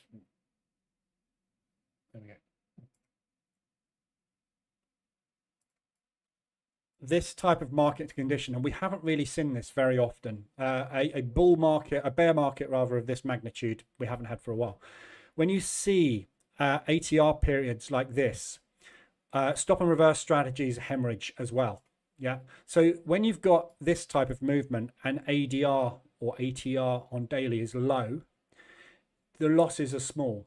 When you have a what they call a volatile market, which is a market which is in decline, but in decline with long, big, strong movement, stop and reverse strategies fail a lot. This type of move here, which is typical stock market movement, where you have nice big run-ups and you have fast drops, and then nice big run-ups, fast drops. These high ATR peaks are the drawdown in your P&L. These low ATR peaks and the very small ATR movements are the run-up in your P&L. Here, any stop and reverse strategy for an entire year was hemorrhaging money. The problem we have at the moment is, since COVID, the stock indices haven't been operating in the way that they are normally operating. We had a year of it. We had a year of nightmare. We've had a very mixed year this year. So stop and reverse strategies this year would have been they would have been profitable, but very difficult profitable. Yeah. If you've got a pension fund in the UK at the moment, you'll find that most of your pension funds have stagnated this year. The reason is, if they've got a high percentage investment in indexes, they haven't performed this year. They've gone up. You can see they've gone up, but the way they've gone up has made it very difficult to profit from them. There's 3 months there on the NASDAQ, and there's 3 months there, possibly 4 months there on the NASDAQ, which is stagnation with fairly high ATR. Those are drawdown periods. with stop and reverse, because you're getting in chopped, in chopped, in chopped, in chopped, in load of money, chopped, in chopped, in chopped, in chopped, in chopped, load of money. The long chop, long drawdown, long loss. Yeah. So I think they're really good for long-term trading. Short-term trading, we can test them. Yeah. So we can test stop and reverse strategies, but I find them very, very difficult to profit from. There's so much. This is the thing with trading. There's always a better way. There's always better strategies, and there's many more strategies which are better than stop and reverses. Any measured move strategy with mean reversion is great. Any trending strategy with trailing stop is great to a certain extent. The problem is the trader is this, the psychology, which is why I position trade, because as a position trader, I remove the frustration of constant failure in strategies. Even if you've got a beautiful exit criteria, an exit strategy with an edge, you're going to have a large stagnation period. And the stagnation is what kills the trader. If you stagnate for more than a month on any strategy, you dump it. Everybody does. This is why we're doing this session. First, strategy development and robustness testing. Because if you do robustness testing on your strategy and you do long-term back testing over different ATR periods and you prove it long-term, you know what's coming. If you have a stagnation period of 2 months in your strategy and when you've back tested it and it's made 250% return over 4 years, you won't care because you've proven it. So it's all about proving to yourself as a trader and more importantly, expecting what's coming. If I look at a strategy, and you remember, I don't know if any of you were in here when I moved from ORB to SIH. So from the opening range breakout strategy to the stock index hedge variation of the opening range breakout strategy. The reason I did it was because I was getting frustrated with ORB, because I would have weeks where I would just get stopped out all the time and there would be daily losses. And I was like, I can't hack this number of losses. Again, why I position trade most of the time. That's what my main strategy is. So I thought, let's do SIH, let's hedge it. So instead of getting stopped out 5 to 10 times a day and getting frustrated to hell in range bound markets, I'll take one trade, and if it breaks, I make money. If it doesn't, I relax. I'm sitting here now talking to you with 2 hedged trades on, totally relaxed, because now what I'm doing is what? Timed exit. I'm giving the market today time to prove to me that it can move. If it can't at the end of today, I'm using a timed exit and I'm taking a loss. If, however, today the market can move to 5R and put a move in that I can use to exit, I'm still using a timed exit, but I'm turning my timed exit strategy now into a measured move exit if the market moves. There's only 2 ways to get out today. It's either going to move and I can use a measured move exit to make profit because the initial entry was incorrect, or I get out at the end of the day with a loss. Either way, there's an exit strategy there. And the reason I'm going to make or lose money today is not because of the opening range breakout strategy. It's because of what the market did at the open today, and I have no control over that. So I need to apply an exit strategy to this strategy, this trading entry strategy. Yeah. How would you categorize the strategy of getting in on RSI exhaustion, position trade it, and exit on an opposite exhaustion? Well, that would be, I guess, a variation on a timed exit, wouldn't it? But you're using an opposite indicator. So what you're saying is you get in here and you get out here. I mean, this is an indicator exit. I mean, this is another type of exit, but it's kind of a hybrid of a timed exit and a measured move, isn't it? Measured move exits are only really usable with stop losses. So you can't really use that in position trading, because position trading is DCAing, it's dollar cost averaging, it's adjusting your entry price to target a level or a it is a measured move. It's a distance, but your distance is your break even.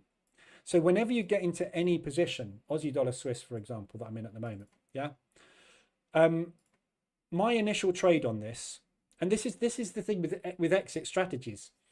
You don't have to use one. This EA, and I'll explain this trade in a minute, but this EA that I have, the Swiss Army knife that I call it, the beauty of this is when I'm doing robustness testing, I can say, is it better to use a trailing stop exit, or exit at end of day, or exit after an amount of time? Yeah, I can set all of them to true and say, whichever of these happens first, use it. Yeah, so you don't have to have one exit criteria. If you're trend trading, you can use a combination of trailing stop and moving average stop, for example, or you could also use a measured move or a level that you see, whichever one gets there first. If you see a level in a trending strategy that is 5R away, that is good enough for a measured move, because it's a big measured move, and 30% strike rate with a 5R, you're going to make money. So you could say, oh, if I get here, brilliant. Otherwise, trail me down, and if we don't get there, get me out there. Both of those are profitable exit strategies, but you can also apply more than one. So in this trade now, when I entered here, my exit criteria, because it's a mean reversion trade, was a level. Yeah, this high here was my target. Yeah, I also had a target here. And again, dependent on whether or not we got news coming up or what's going on, it may blow through it, it may not blow through it. But I had two level-based targets. When I turned it into a position trade, it became here, the target, which was this propulsion. Now, it actually came down and hit it, and I didn't exit because it was break even, and I only had two positions on, and I didn't exit. So it was a choice not to exit. But as it's progressed, I'm using basically levels, but my levels are based on this, my average. So if I got out when the RSI got down here, I'm just going to take a loss. And you can use that if you want to. Yeah. But it's an indicator-based exit. And I have never found it working, because indicators are based on historical price action. Yeah. Indicators also reset. So any oscillator, for example, like this one, yeah, you got an entry there and you say get out when the market moves down. It hasn't. It's moved sideways. But this will never give you an exit. This could potentially not give you an exit. We're looking at going back to 6th of September here, right?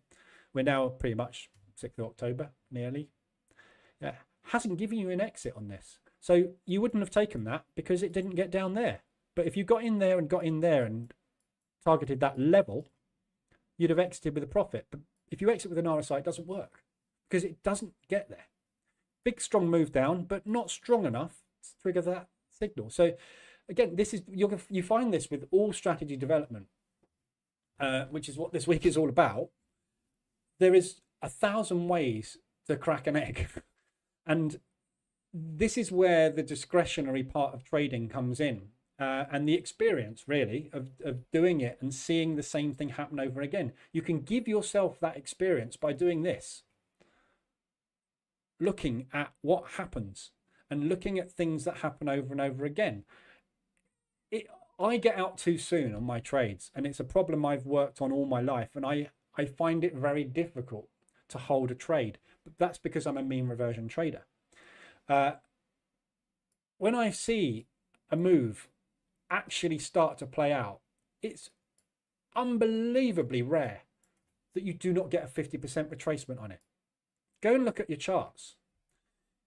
There will always be a 50% retracement on virtually all moves.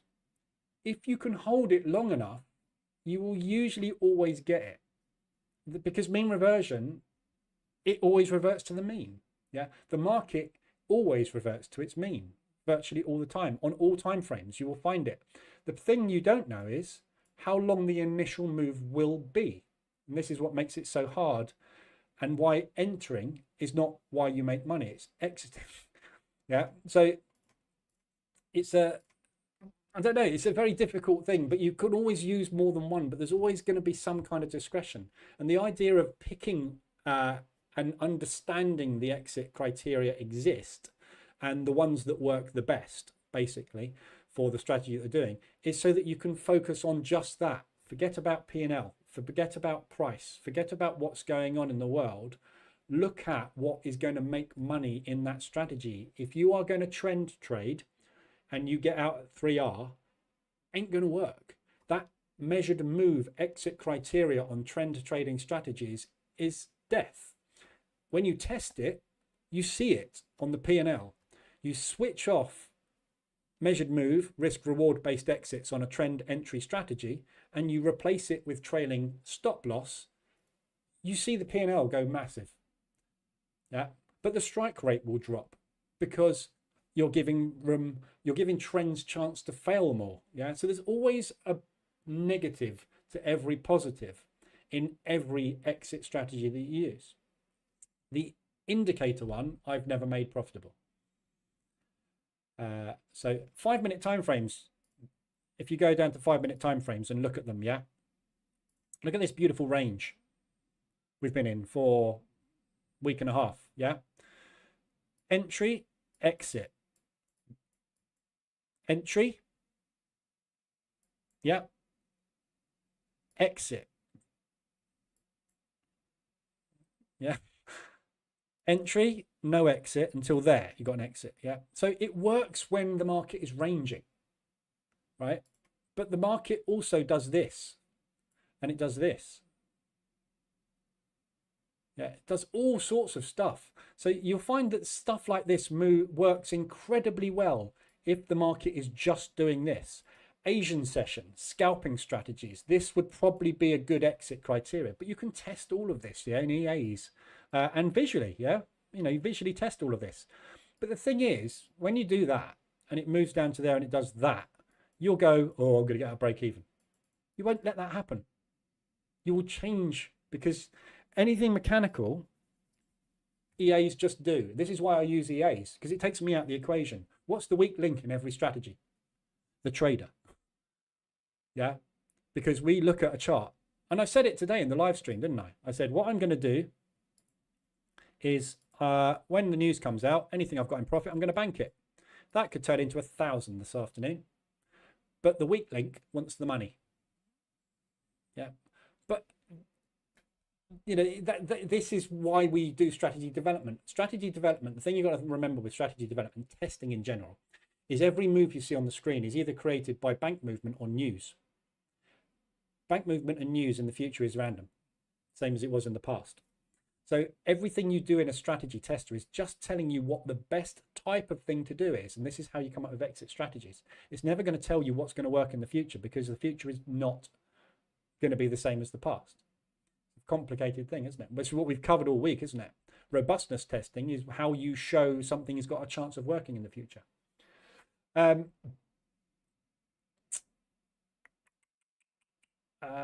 Can we test the trailing stop exit method or with ADR reversals? You can test it, yeah, but it's a mean reversion strategy. Yeah, every mean reversion strategy is based on strength of movement.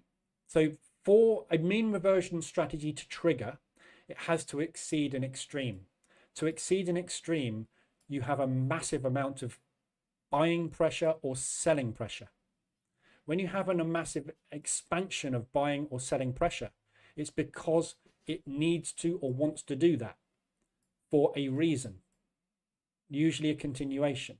Mean reversion is about getting out on the exhaustion part of the move, not anticipating the reversal of the move. Yeah, we can try it.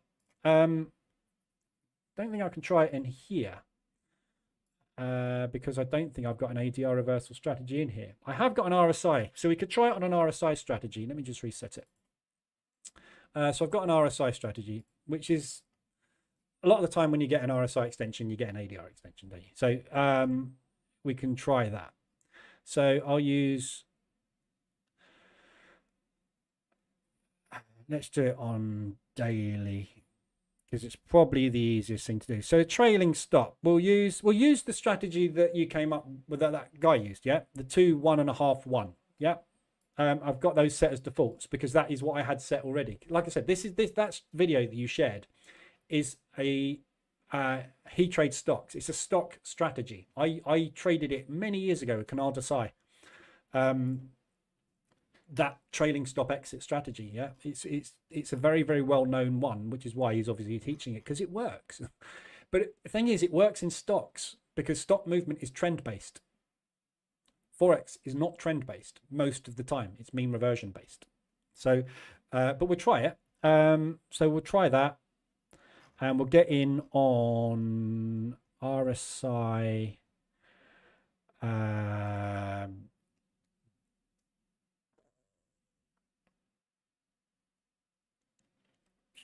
Let's use a 10 daily, 70-30. We'll do it on control points. Visual, I'm going to need to go back because we're going to do it on daily. So I'll go back to 2021. Daily. Control. Okay, so just try this on the pound US dollar. So what we're doing is we're getting in on our RSI extension above or below. There's the RSI number there, you can't quite see it, but above 70, below 30. So this would be kind of like an ADR reversal strategy, but we're kind of trading weekly moves, aren't we, rather than daily. I can't really do it with this EA, but oops, there we go. It's going to be far too fast on control points, but this is buying. We've got no trend filter on this, but guys, this is going to be really quick, isn't it? So we've got a buy there. Oh, we need to move the TP. Hang on, I've done this test completely wrong. I need to remove the TP. Trading stop strategies don't use take profits. So remove TP. So we're using a 2 ADR. Let's zoom out a bit. So wait for an RSI extension. I think this is just going to move far too quick to be able to actually visually look at it. Okay. Yes, it's too, I can't, too fast. And the trading stop's not working. Did I turn it on? No. Would help if I turned it on, wouldn't it? There we go.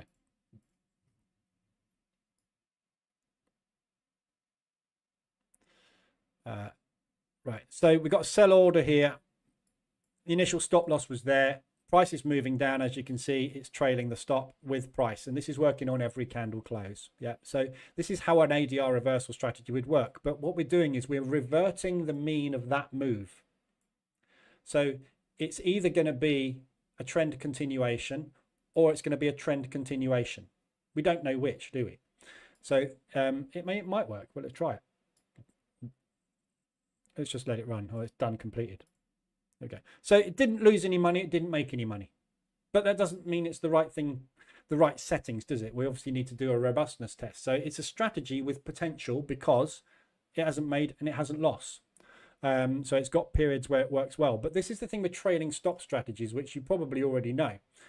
The whole idea of a trailing stop strategy is to make big winners and lots of small losers. Big winners, lots of small losers. So you get loads of little bits and pieces and then a big run up. Big run up. But you need those big run ups. And this is the problem with trailing stop strategies and mean reversion in Forex. It doesn't trend very much. It trends a lot less than most other things. We could try this on the 4 hour and use I'm just trying to think of a best way to try and test this, really. Maybe we'll use current time frame RSI. Probably want a trend filter on it as well, wouldn't we? But let's just test it on the hourly and see what it does. There you go. So look at that. This is what the trailing stop is all about. Capturing that.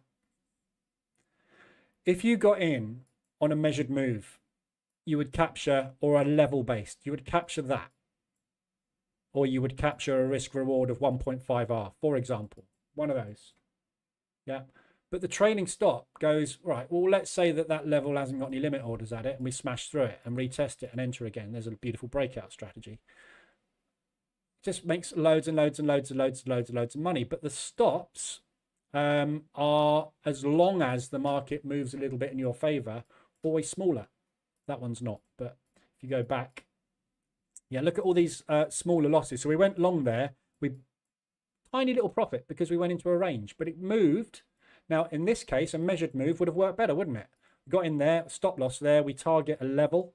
It hit that level and retraced because we know support resistance works. So that would have been a better instance to use a measured move. Again, that worked, but also the trailing stop worked. They both worked. Yeah, so it's about testing the different exit strategies to see which one gives the best long-term edge. And obviously there'll be different ones based on different strategies. There you go, lovely run up. So you can tell on the P&L there, it's not profitable. But this is just out of the box. We're just saying, if it goes up, sell it. If it goes down, buy it. And use an exit strategy that is profitable. This is the key today. Exit strategies that are profitable. Yeah, they have to be positive measured moves or trailing stops that let the market make you a fortune on some small percentage of your trades. Yeah, but there's not many you can choose from. So when you're doing your testing, your development, you can only go, right, I've got a strategy. This looks good. It gets me in with a buy or a sell. Which exit strategy shall I apply? And that should be your focus when you're strategy testing and developing strategies. When we're doing everything we've done this week, back testing, robustness testing, quant analyzer to analyze, it's looking at all of that data and saying, right, I've identified that if we hold the trade for 8 days or longer, it tends to make a load of loss. What do we apply to it? A timed exit. We exit after 7 days. What's that going to do? Remove all the 8-day loss. What's that going to do? Reduce the loss. What's that do? Increase your P&L curve. Yeah.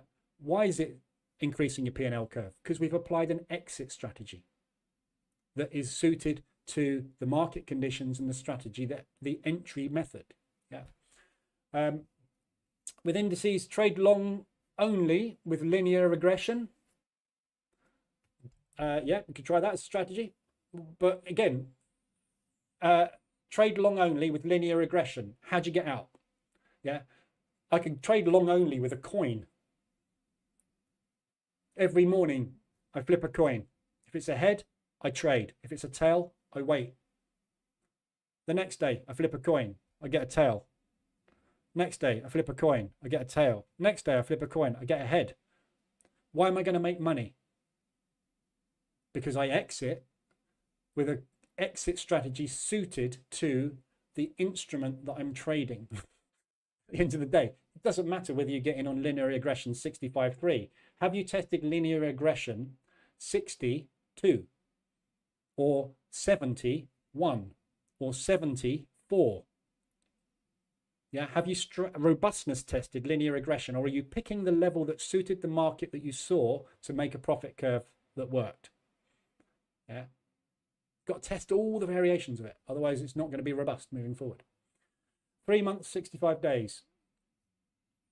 I use it to get into stocks, trading top NASDAQ rated by 1 year rate of change. I'm talking gibberish. I don't understand any of that. But if you've got a good strategy for stocks, send it in the group. If I can build an EA on it, I can try. I'm limited to stocks because I don't have a broker that has many stocks, so it's difficult to test stock strategies because I don't do it. So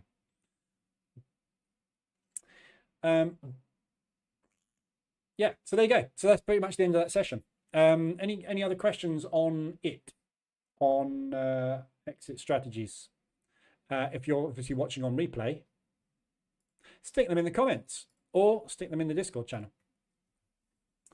But that's pretty much all I wanted to cover. So we've covered all the basics this week of strategy development. So we've covered the basics of backtesting, how to backtest.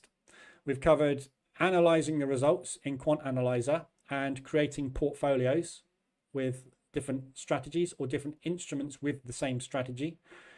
We've covered robustness testing and optimization, so stress testing strategies to make sure that the variables within them are not curve fit.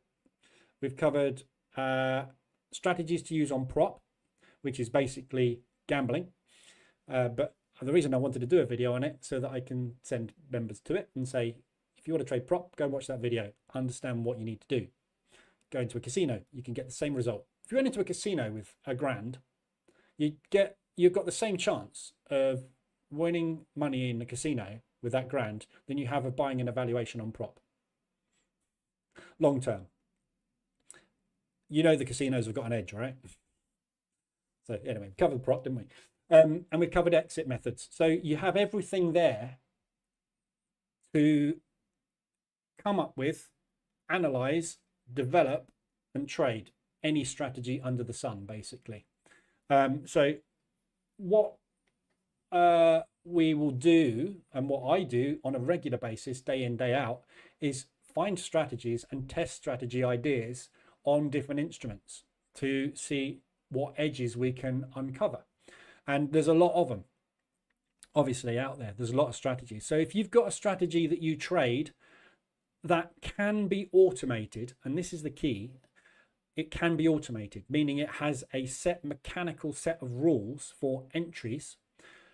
We can then apply exit strategies to that mechanical set of rules to determine how the edge can be increased, or if there is indeed an edge there.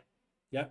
So that's the whole point of this week, was to get every tool we need to look at a strategy. So if you're trading a strategy, if you've found a strategy, for example, that you've been trading for 3 months and you're like, this thing is the best thing ever.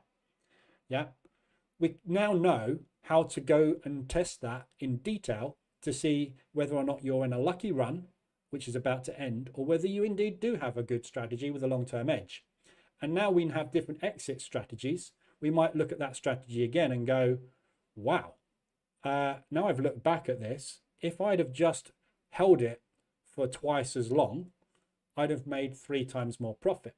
So I could have applied a trailing stop to it because I'm using a breakout strategy. I wasn't aware this was a breakout strategy, but now I am. Yeah. So everything you've got there this week is to understand strategies, what moving parts they have, and what makes them profitable at the end of the day. Yeah.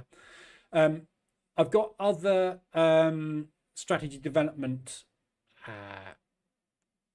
lessons, if you like, or sessions planned, but I'm not going to deliver the whole lot in one go because we want to do lots of different things. So I've got a news trading strategy development session, idea generation for new strategies, how to find them really, and the 2 main risk profiles that you can apply to trading. Yeah, and again, there's only 2 of them.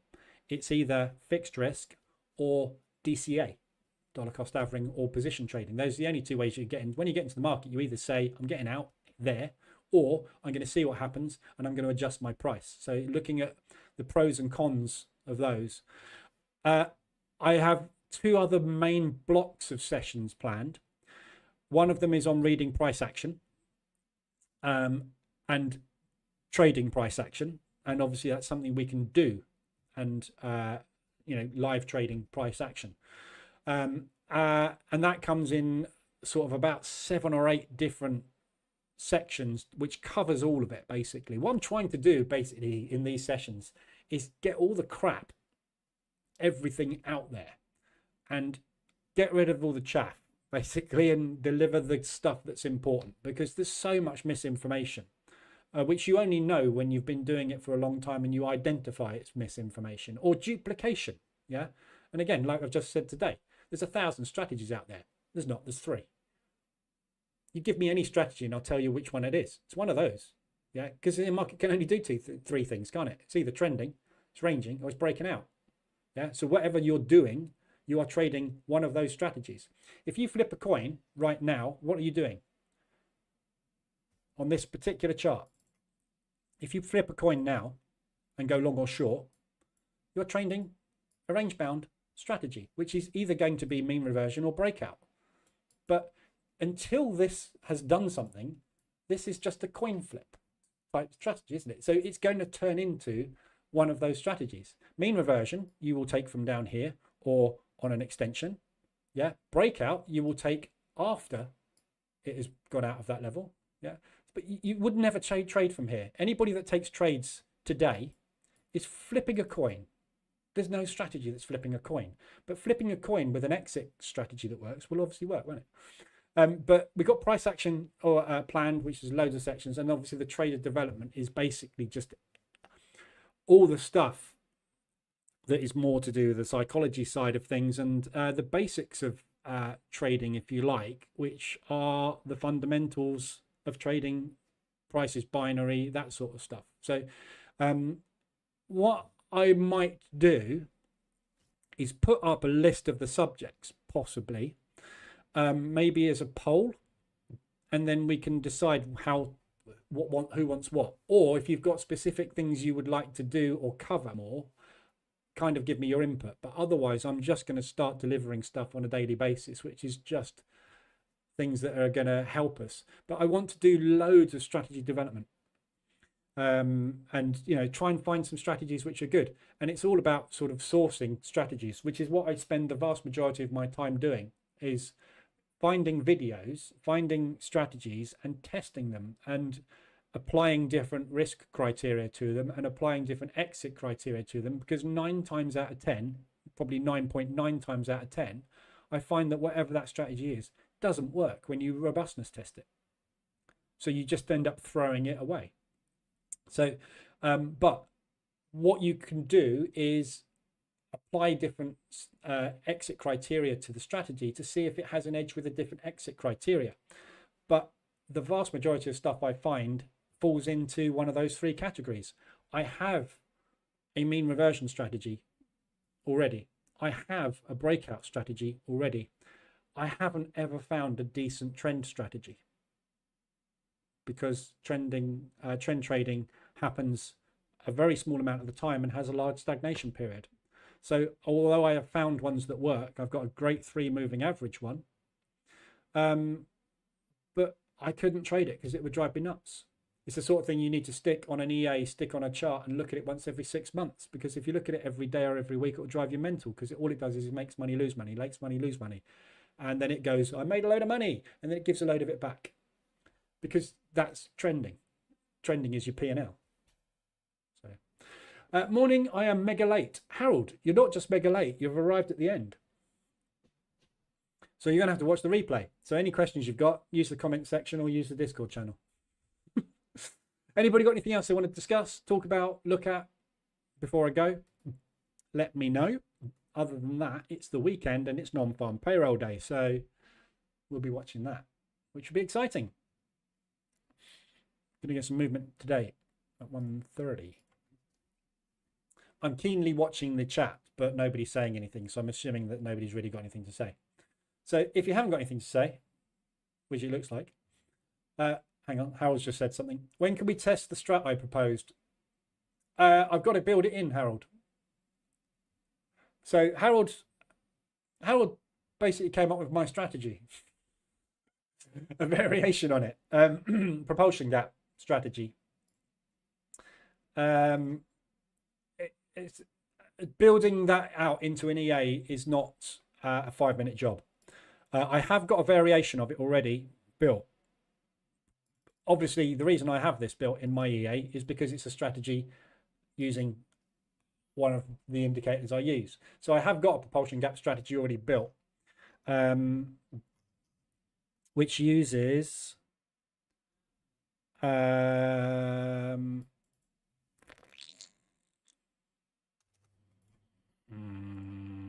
me just test this quickly, because I was working on it yesterday, so I don't think it actually works. I'll try it. Yeah, it does.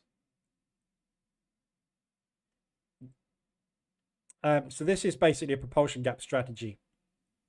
After watching today's replay, Harold, you might rethink that, and it'll become clear why. Oh, that's got a way too big stop loss for an hourly time frame. That's never going to work. I say that's never going to work. Let's let it run.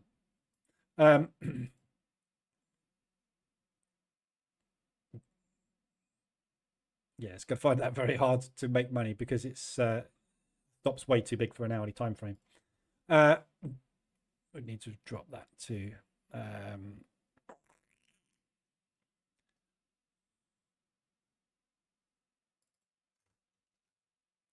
something along the lines of that, probably.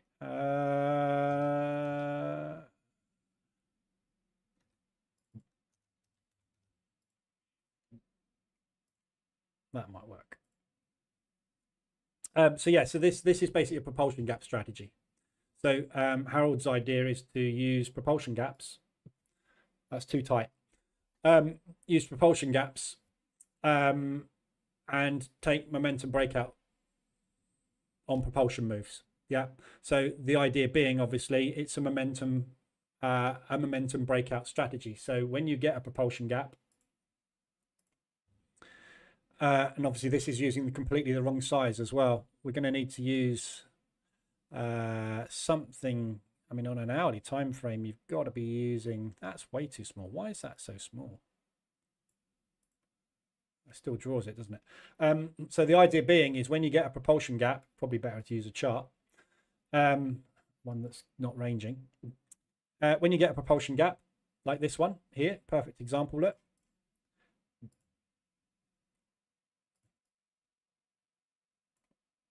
So when you get this propulsion gap, that is a breakout. It's a breakout strategy. And we wait for the propulsion gap to form, and then we take a trade. We use a stop at the opposite side. And I'm not sure if you had a target. Did you have a target in there?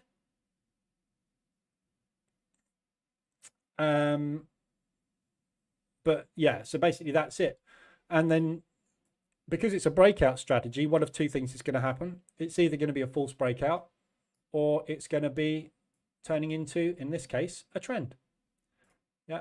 So breakout strategies, you can 1.5 hours, was it? Yeah. So Harold has used a measured move exit strategy, which we've been talking about today, of 1.5. So you enter, drawn too much crap, haven't I? So that would be your stop loss. That would be your entry. So your 1.5 bar would be somewhere about here, which you would have hit the following day. So that is the strategy. Yeah. So we can test that very easily, and we can also now apply to it. If the breakout works, instead of using that, we could use a measured, we could turn a measured move exit into a trailing exit, because obviously all trends start with a breakout. So you can either say every propulsion gap, I'm assuming, is going to turn into a trend, and see if there's a strike rate there with a trailing stop that gives a positive return. If not, scrap it. Would a 1.5 hour work? Probably not. Maybe it will. Don't know. We'd have to see. So we can do measured move testing on it, and we can do trailing stop. Those are by far, those two exit criteria, trailing stop and measured move, are by far the best automated ones, because levels you can't really use in automated development. It's because levels are discretionary. This is why levels I use, because I trade to a certain extent discretionary.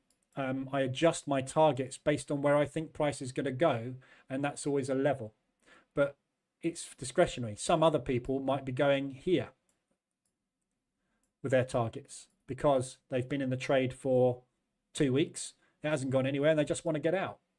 It's totally discretionary, isn't it? So level based exit criteria are discretionary ones. You're using pips for the size. What about your indicators where it uses strength? Yeah, I haven't. That uses pip size for the propulsion candle, but you haven't specified a size of candle in there. You've specified a 25, which is a measurement thing on the propulsion gap indicator. that isn't working on ADR or anything. Probably the best way to do this, to do the strategy that you are proposing, is to measure the propulsion gap based on a percentage of ADR. So if the average daily range in this example is 54, we can say, okay, let's test this strategy using propulsion candles, which are 10% of ADR, 5% of ADR, 15% of ADR, 20% of ADR. Do a system parameter permutation test or robustness test on those levels and see if they would all work with a 1R, 2R, 3R measured move exit criteria. Yeah. If we find that propulsion gaps that are lower than 10% of ADR generally fail all the time, we know that we need a strong measured move, a strong propulsion move. A strong propulsion move typically comes off the back of news. So you'll find that you'll take a lot less entries to get those propulsion gaps in. Yeah. But the problem with using a 10-15% ADR propulsion move is what? Your stop loss size is much larger, meaning that the measured move exit is more difficult to achieve. And if that's the case, it might be better to apply a trailing stop exit criteria to it and assume that we're going to use propulsion gaps to find breakout into trend type moves. That is what it's all about. Yeah, we don't know. So you test different criteria. If one of those criteria ends up looking like it has an edge, we robustness test every variable. We robustness test it over different time periods, over different ADR periods, volatile markets, unvolatile markets, ranging markets, trending markets, and we robustness test it and we see if there's an edge long term. If there's an edge long term, roll it out. That's what it's all about. I have personally tested this strategy and I didn't find an edge in it, but I tested it in a slightly different way to what you've come up with. So again, test it.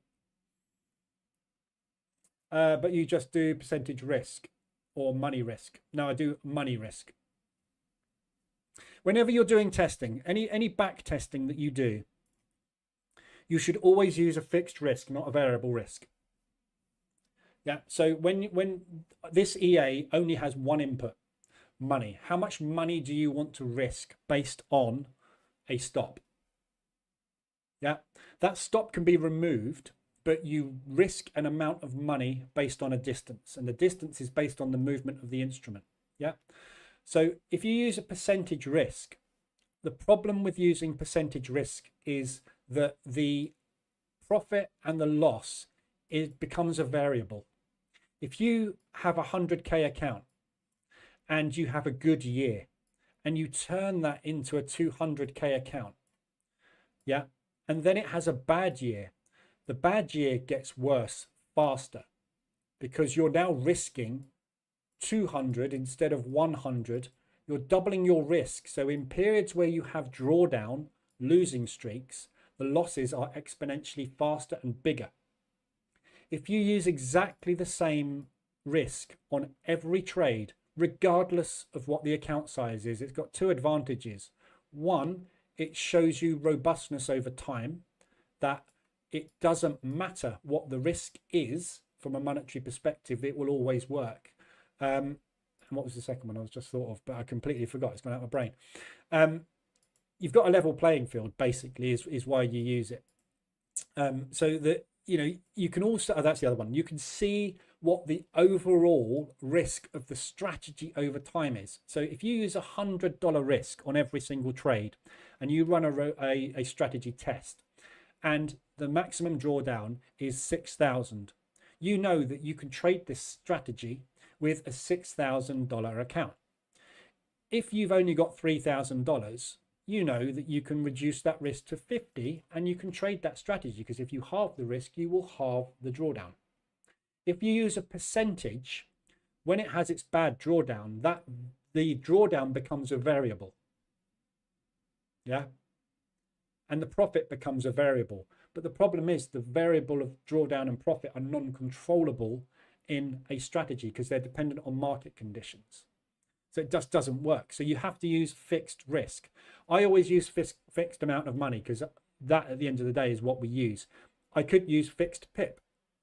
So I could say, fixed lot. So you could say one lot over the variable, which is your stop. But it's better, I find, to equate it to money and say, right, I'm going to risk $100 a trade for the rest of my life because that's the account size I've got. Have I got an edge in the strategy? If you risk 1% and suddenly you're trading a 3 million account and we have COVID, you die.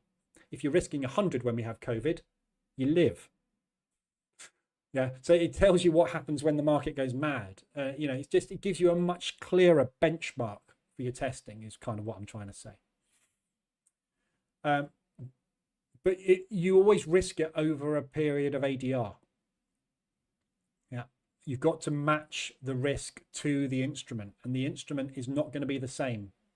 The ADR on the instrument is going to vary, so you have to use the same amount of risk over a different variation of distance based on what the market conditions are. I was also looking at using daily less trades, but put it on 28 pairs with low risk and position trade it. Yeah, you could do that. I don't know. I mean, this is all about position trading strategies. Again, Harold, you're asking questions which have completely been answered in this session. Doesn't matter how you get in. Yeah, but if you position trade, you can flip a coin. Yeah, because what is position trading doing? The whole premise of position trading is removing your requirement to be a skillful trader. If you were a skillful trader, you wouldn't need to position trade. If you were a skillful trader, you would use a stop loss because you've got high skill, which gives you high strike rate. The problem is you're trying to find skill in randomness, which is why everybody fails. They spend their entire life focusing on finding a strategy that works. Exiting trades in profit is what works, not entering. If you enter on a propulsion gap, an RSI, a CCI, a MACD, a reversal alert, a line, a coin flip, your dog throwing up in that corner of the room or that corner of the room, none of that has any impact on you making money. What it does is it gives you a binary output of 1 or 0, long or short. So if you enter on a propulsion gap on the daily time frame, that's fine. Do what you like. It's not going to make you money. What's going to make you money is how you get out of that trade and what happens after you enter the trade. That's the key. How you manage the risk after you've entered, because you've no idea when to get in. Everybody focuses on that part. And it's not that part that makes you the money. It's the exit that makes you the money, which is why we're doing this session, to show you how to exit. There's only 6 ways to exit, which we've covered. One of those needs to be applied to your entry strategy, and your entry strategy, don't know, go and buy a course. I've got loads of them. Yeah, but you will always find as well, every strategy that you trade, that propulsion gap strategy, yeah, if the propulsion gap happens on a day of accumulation in Asia, which is tight, and then you get a propulsion move in London, which is based on the CPI figure for London being produced, you're trading the London breakout strategy. You don't know it, but you are, because Asia has been ranging, London has broken out. Can't see my fingers, can you? But basically, a propulsion gap trade on the daily time frame is trading yesterday's London breakout. Doesn't matter what it is, does it? What's going to happen next? That is position trading, is removing the element of, I don't care what happens next. You're just saying, I want to get in the market and I'll see where it goes. Yeah, which is why everybody using the wrong, and what people tend to do all the time is again, it's what we covered in this session. They use the wrong exit strategy for the strategy. So they'll get in on a breakout saying, I reckon this is going to go. And then they'll get out here. Well, if you reckon it's going to go, what are you getting out here for? You just told me it's going to go. Don't get out. If it's going to go, hold it. Oh, no, I can't hold it because I've got a load of loss to get rid of. I've got to get out here because I've got to pay for yesterday's losses. Never going to work. Totally different. But position trading, you know, you've got a strategy. What you've given me, Howard, is an idea. to get into the market. That's it. Doesn't matter, does it, that bit? You've got to have an idea. You've got to have an entry criteria. And ideally, you want something with a high strike rate, something that happens often. And it's what happens after it often is what gives it the strike rate. The entry has got nothing to do with strike rate. So people always say to me, and I've covered this in the live rooms, what's the strike rate of your reversal alerts indicator?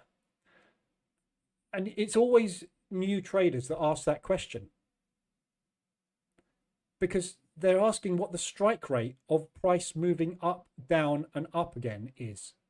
Strike rate is not an indicator. Strike rate is how many trades you win versus how many trades you lose. How many trades you win versus how many trades you lose is based on what the market does after you press a button and the distance it travels in one or other direction. The indicator's got nothing to do with strike rate.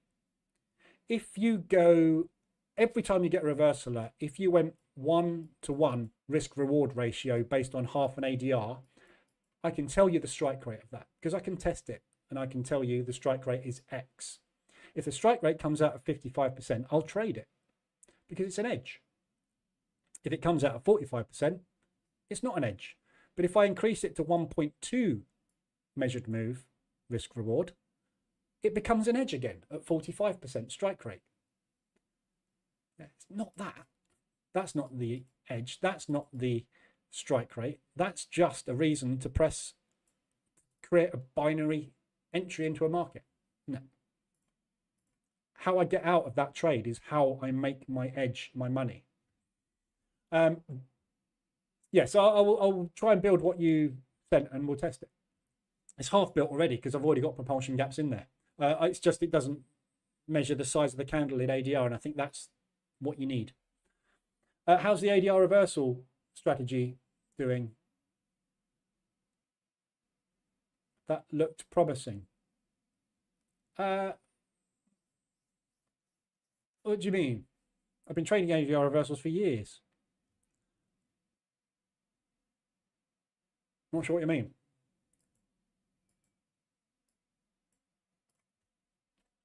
I haven't got another ADR strategy. It's just a way to get in. Oh, the max 3 trades? I don't know. I've set it up on an account to test it, but I don't think it's right.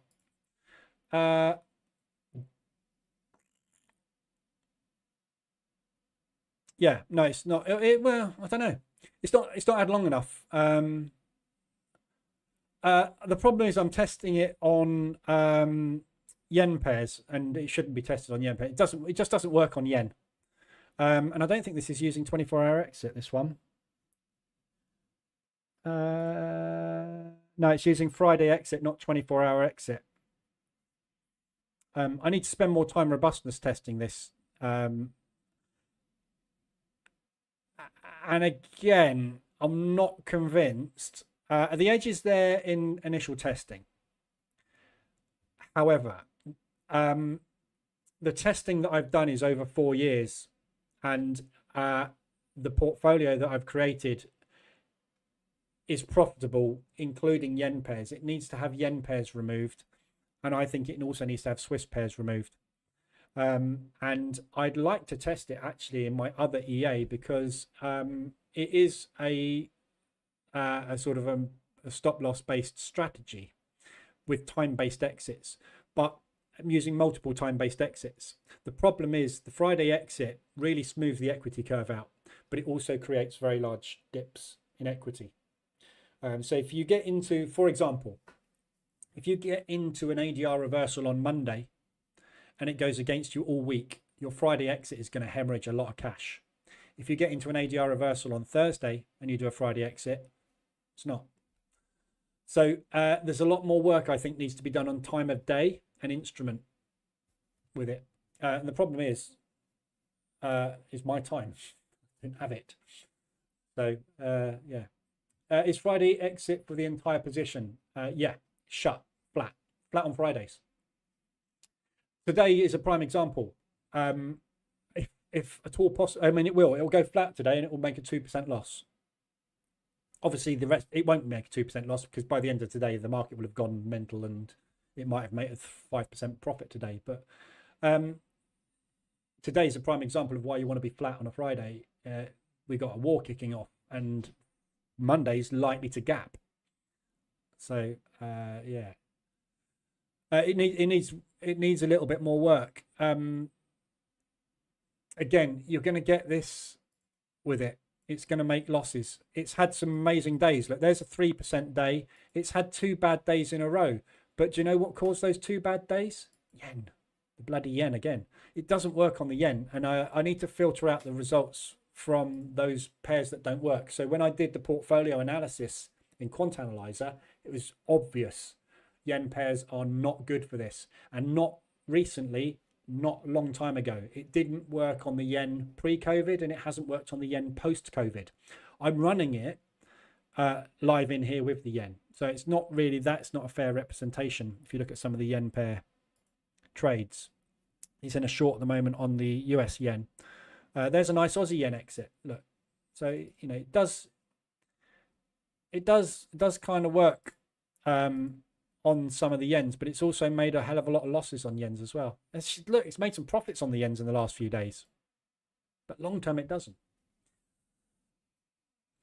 They're not good. They're trend trading. So that, you know, what we've been talking about today, the trailing stop exit strategy will be good for yen pairs and Swiss pairs because they do go into trends a lot. But also the Swiss franc ranges a lot as well, you know. And this is the thing, you know, this is the problem with strategy development. You can't find a strategy. There is no such thing as a strategy that works in all market conditions. Look at the Swiss here. Yeah. But there's instances on the Swiss franc where the thing goes mad. Look at it. And it trends for like 4 weeks on the trot. It just goes into these big, long, strong trends on the Swiss. Yeah. It's a trend monster. Kill it. Absolutely kill it, a trend strategy there. But then here, it dies. And it's very much the same with the yen. Yeah, but the yen ranges a lot less than the Swiss. This is much more suited to trend trading. But again, we've had periods since COVID of everything, and it's been the weirdest 4 years in trading because the market regime has changed virtually every year to something different. So trying to find a profitable equity curve over the last 4 years can only be done with a combination of strategies. And that's one of the reasons I dropped down to 5-minute timeframes to do the ORB strategy on indices, is to try and add diversification, which is, again, works sometimes and other times doesn't. It's all about getting a portfolio together, you know. But position trading works all the time. Yeah, I've never had a losing year as a position trader. I'm up. I mean, admittedly, like I said, I've said in the lives in the last couple of weeks, the profit this year is 50% of what it's been in previous years. I'm down a lot on what I normally make, but I am still making. It's still profitable. I'm making money as a position trader because position trading extracts money out of market movement, and it doesn't matter if it's ranging or trending. We make more money ranging than we do trending, but it always does one of those two things, doesn't it? Yeah. Every other strategy that uses any exit criteria is only suited to one type of strategy and one type of market regime, which is why we have stagnation and drawdown with any stop-based strategy, because the strategy won't make the market criteria. The market criteria is random and not foreseeable in the future, so you cannot adjust the strategy to the market regime until you've identified the market regime. By the time you've identified the market regime is ready to change to something different. So you see a trend and you go, excellent, I'm going to start trend trading. Then it starts ranging. And then you go, oh, it's ranging. I'm going to start range-bound trading. And then it trends. There is no solution to that, which is why we system hop. Because we find a strategy, it works for a little bit, then it fails. When you backtest, robustness test, you identify stagnation, you know it's coming. Yeah. So I look at this now and I go, this has had a bad week, 5% loss. I look at last week and I go, it made 15% last week. Yeah.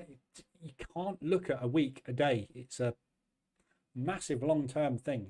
which is what robustness testing and strategy testing and analysis is all about. You've got to look at the big picture because the small picture is going to change on a daily basis. Look at interest rates and the US dollar this year. Pain in the arse. Let's stay on until unemployment rate comes out. No, I'm not staying on that long. I'll fall asleep. I can't talk that long. My voice will go. One of the back tests I'd really like to see is the 5 or 10% max loss per position.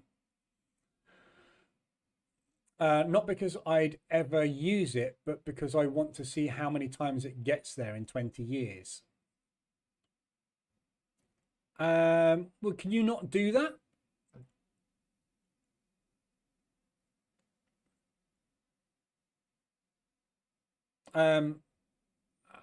You can probably test that. If you can't test that, let me know and I can build something to test it or modify an existing EA to incorporate that into it. But you know, when you look at positions and a 5 to 10%, that's based on your risk, and your risk is a variable. So you can always mitigate that by reducing risk, which means what? You are curve fitting to previous market conditions. Curve fitting doesn't work. No, the EA doesn't have a setting that lets you kill an entire position at a certain level. Market reversal alerts EA does. The MRA EA has that in it.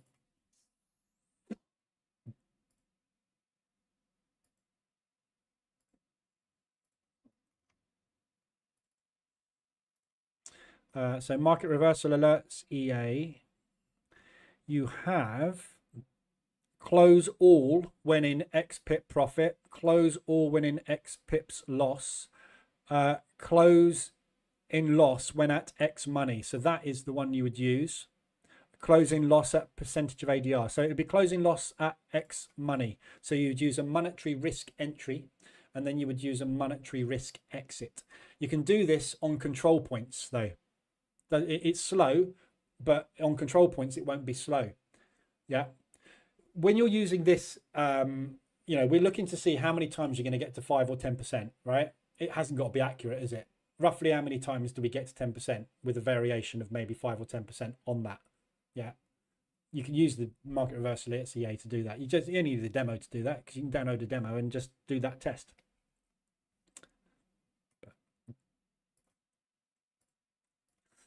Yeah. And now we're going on to 18 to 24 months of possibly rate drops. And what if CPI spikes again? Yeah, this is the thing. It's always, you know, you say rough seas, Evil, that's trading. Yeah, this is not a job for or a hobby, depending on how you're doing it and why you're doing it, for the faint of heart. Yeah. You are trying to extract money from an instrument that moves at random using historical analysis on data that is never going to repeat itself. If you want the definition of the hardest job in the world, there it is. Yeah, it's not easy. The only thing you have is risk. This is what we've covered today. You have to get out with a plan. How you get in is an opinion. You go into Bloomberg and you listen to the talking heads, right? You'll have, and it's the same as government, isn't it? Conservatives say one thing, the Labour say the opposite. You go and watch Bloomberg. Some guy comes on and says the Fed are going to drop by 0.5%. Another guy comes on and the Fed aren't going to drop by 0.5%. They're going to drop by 0.25%, and they're not going to do it till January. Then the other guy says, no, they're definitely going to do it in November. Yeah. Neither of them have got a bloody clue what's going to happen in the future because neither of them have got a time machine, and the Fed doesn't know what it's going to do yet because it's based on data and the data hasn't come out yet. Which way is the US dollar going in the next 3 months? Yeah, your job is to try and extract money from wherever it's going. Good luck. It's a reality, isn't it? No, the EA doesn't have a setting that lets you do it. Oh, so I've answered that one, haven't I? When am I planning to retire? I don't think I ever will. I'm semi-retired, basically. Look at how many hours I spend actually trading. Yeah. I could do this for the rest of my life. This job, Harold, never ends. You never stop learning and you never stop trying different things. You're on a constant pursuit of improvement and you get slightly better all the time at stuff. But there will always be problems that you will never overcome, that you will continuously try to overcome. It never ends. My retirement will look like me dipping in and out of development and just running the same thing over and over again. Yeah.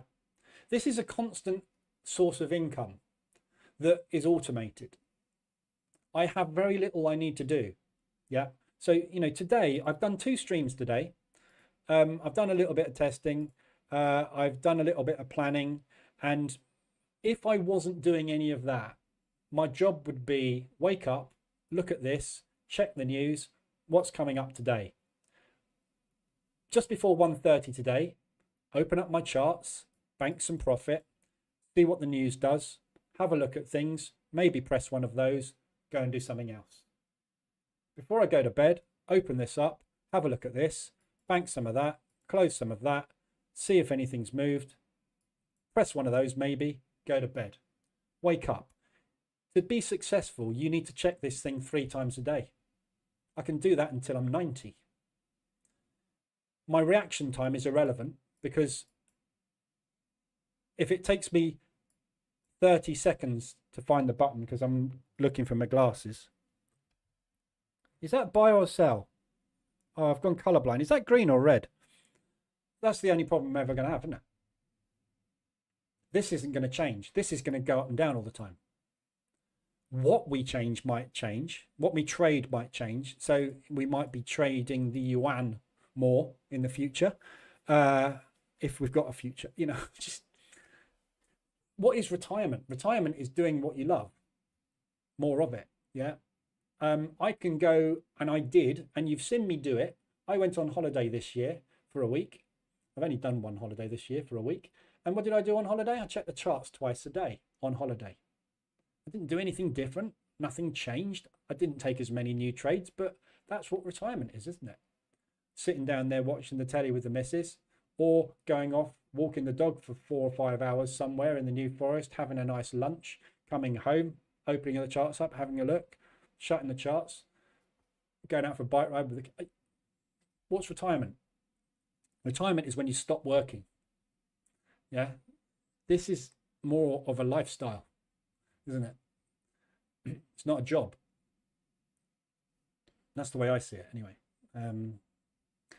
But, you know, if you get to the point where you've got enough money coming in from a pension or from liquidating a house or something else happening that you don't need to generate new revenue and new income comfortably, you could stop doing it. But, you know, people I know that have retired, right?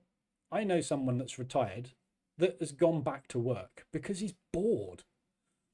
Yeah, you've got to have something to occupy yourself in retirement.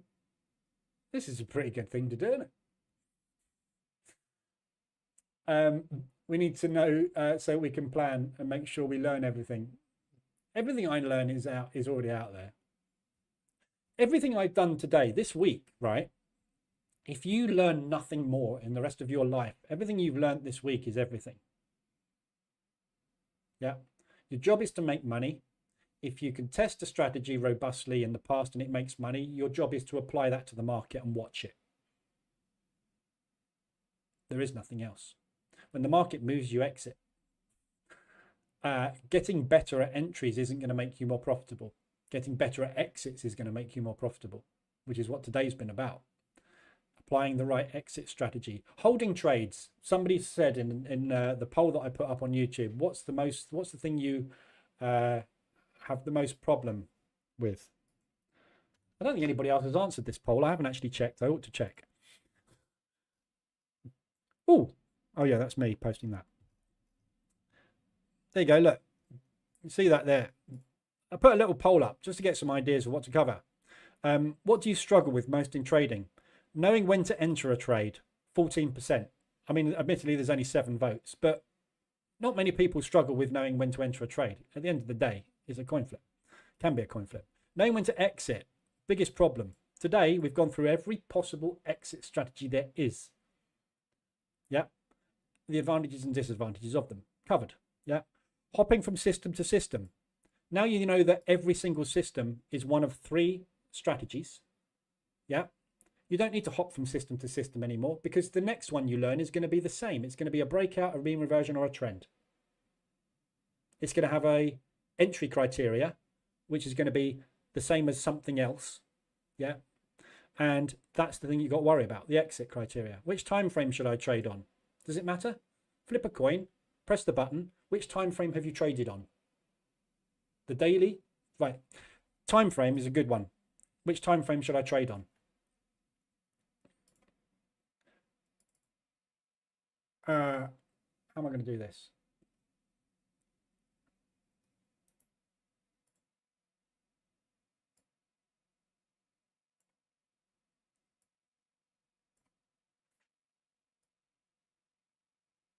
Okay, I'm just going to change instrument 1 second. Hang on. There we go.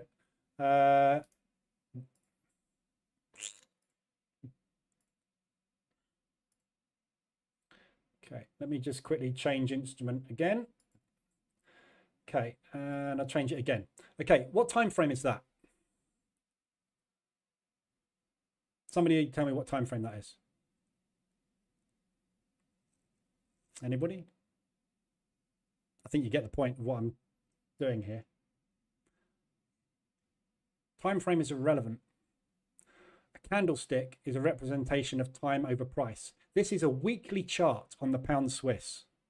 AZ thought it was a 15-minute time frame. Yeah, if you enter a 1 hour, Vitaly, it's weekly. It's the weekly pound Swiss. Right? Time frame means nothing. It's candles. It's a representation of price over time. The reason I hit the bottom there was because you can see time at the bottom, which tells you what time frame it is. And you can see how much price has moved over time. The selection of time frame is irrelevant because price does the same thing on every time frame. This is a trend. This is a range. This is a range. Yeah. This is a breakout. This time frame is irrelevant. Price does that, and there's that. There's 3 strategies. Lower time frames give you more entry opportunities. Higher time frames give you more accuracy. Yeah.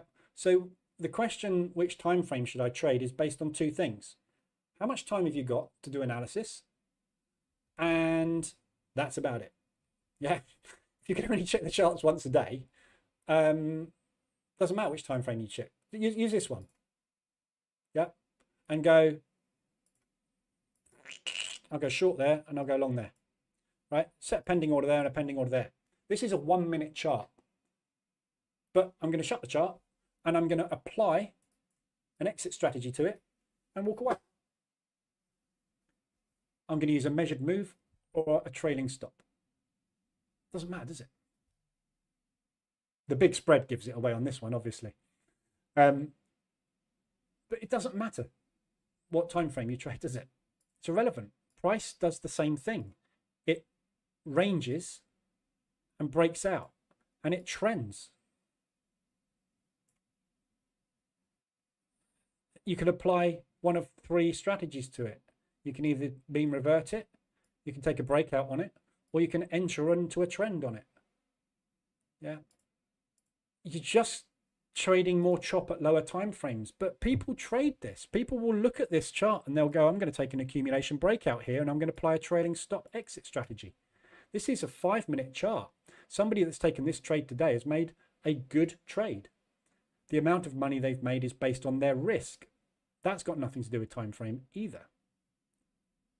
You can apply a 1% risk, a 10% risk, or a 0.01% risk to any time frame. You will get a return based on that. It's just irrelevant, isn't it? This is what today's all about. It's not about time frame. It's not about entry. It's about getting out the market with money. And there's only a few ways you can do that. Interesting, eh? Do you know, Haley, what do you look for when moving to a new broker? Depends. So if you're scalping, low time frames, small movements, you need spread, tight spread. So I use Darwin-X. This is why I use different brokers for different things. I use Darwin-X for ORB and SIH and scalping because they have good tight spreads. Robo-Forex's spreads aren't as good. I use Robo-Forex for position trading because they give me large leverage. Yeah, so I need leverage for position trading. So I use a broker for position trading. Yeah. With all brokers, I look for they've been established a long time and they have regulation. Other than that, doesn't matter. If they've been established a long time, they've got regulation. If they've got established a long time and regulation, you won't have a trouble withdrawing. Other than that, there's nothing much else to look for. For me, the most important thing is size of broker. Bigger brokers are less likely to fall. However, I said that when I was trading with Alpari. I traded with Alpari UK. At the time, they were the largest broker in the world. They went bankrupt when the Swiss franc peg was removed. It's not safe anywhere. So, devil's advocate question. Why are you helping us? Because that's what it gives me focus. There's two reasons I do this. One, pay it forward. Someone did it to me. I was taught to trade by a mentor who took me under his wing and taught me everything for free. I also do it to keep me in check. Yeah. So when I come in here every day and I show you my P&L and my charts and my trades, it makes me do it right. One of the biggest struggles that I had for a long time was system hopping, because I was trying to find someone that was profitable. Yeah. Consistently profitable. And what I found was nobody would show me that. So this keeps me accountable and stops me doing other things. But apart from that, I also make money out of the indicators that I sell. But I don't do this to make money. I could stop streaming, stop teaching, and stop doing live streams and still make money selling indicators, because all an indicator is a thing on a chart that gives you a piece of information. I have created videos for all of the stuff that I have available that you can watch and decide whether or not you find advantage in it and want to have it. I don't have to do live streams and teach people to sell stuff, but I don't make enough income out of that to make a living. And it would be hypocritical to make a living out of selling indicators if you don't use the indicators to make money. This is the problem. There's a disconnect in this industry. The guy that is on YouTube, that what's his name, Wicks Don't Lie guy, right? He goes on there and he does live streams every day. Why? Because he owns a brokerage. What does he want? You in his brokerage. Why? Because he gets a commission and a spread out of every trade he tells you to take. The whole business is revolved around him attracting an audience to get them into a brokerage. Yeah. He doesn't do what he does. He does what he does, which is running a business as a brokerage. Yeah. That's what the 99%, maybe not even that, is the majority of people do. But I do it because I enjoy it. I like interacting with other people because it's a lonely job as well. Yeah. I have very few people. I don't work with anybody, right? I work with myself and you guys. You don't have anybody else. I spent a lot of time in forums, Forex Factory, which is why I tell nobody to go to Forex Factory. If you go to Forex Factory, and as soon as you post on Forex Factory, you will go down a rabbit hole that will never end. There's 10,000 strategies on there. You'll die before you look at them. Yeah. And you'll have a load of people that know better than you, because they've been on the forum before you. So, of course, you are never, ever going to get an environment that's going to help you. That's why I do it, because I've been through it and come out the other side. And I only got helped out the other side by someone dragging me out of it and saying, idiot, none of that works. This is what works. This is why it works. And it's not about learning how to do something. It's learning why something happens. That's the big light bulb moment for most people. Understanding that you're an incompetent idiot when you're trying to trade a strategy.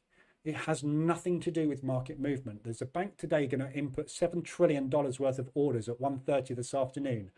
Nothing on this planet is going to help you. You cannot move this in any direction. It is going to go somewhere. What you do after that has happened is what makes you the money. And that was the thing that I was told. And it was proven to me over and over and again by somebody who showed me every trade he took every day in a private group.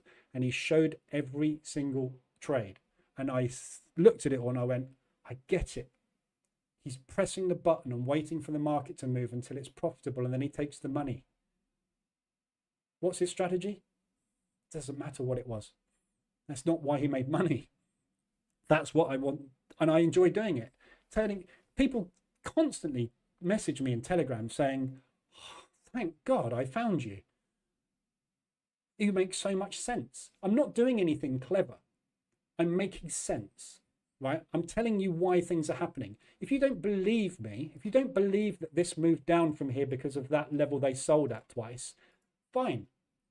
But I will prove it to you every day, and then it will fly through it and you go, see, it doesn't work. And then I'll tell you, no, it doesn't work sometimes, because the reason there's a volume of orders larger today in the banks than there was previously.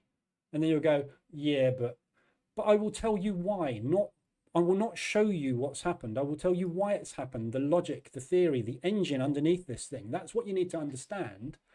That's the bit that I was missing. And everybody, I think, in this industry is missing, because what they're doing is they're trying to flog you something. And as long as I come in here and I show you this, I won't do anything different, because this makes money and I show it all the time. And it also loses money and I show it all the time. And the reason I don't mind showing it losing money is because that's the real world and that's what happens. I'll do a back test and I'll show you all the stuff we've done this week. I've put it up in Quant Analyzer and I've shown you all the losses. And then I've shown you the equity curve long term. That's what we're interested in, making money. Are you going to make money every month? No, you're going to lose money. You're going to have weeks where it just goes wrong. You're going to be batting your head against the wall, and then you'll come out the other side and make 25% profit and go, yeah, I knew that was going to happen because I saw it. But showing people that, hopefully that stick around for long enough, is what I was shown and taught. And that's what I'm doing, is just repeating. Again, I'm not doing anything different, anything new. I'm repeating everything I've been told my entire life. I'm just omitting all the stuff that was wrong. This is what these streams are really about, this is the important stuff. I put the boot camp together, which is 10 hours worth of my 15, 17 now years trading compacted into 10 hours. It's pretty hard to put 17 years into 10 hours. That's kind of the start. You now have to go and do, and you will learn by doing and seeing. It's like the old saying, monkey see, monkey do. Yeah, you see me doing this, you do the same. Then you suddenly realize that what you're doing is working. Then you get interested and you think, why is it working? And that's how you learn, by doing. But you've got to have some level of theory to understand what doesn't work.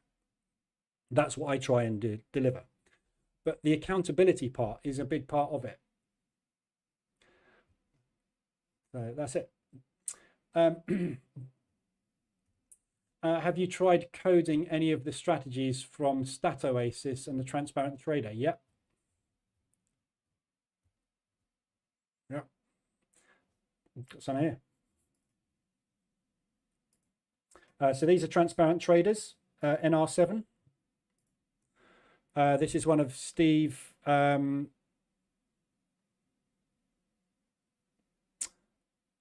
What's his name? Steve Krabel, is it?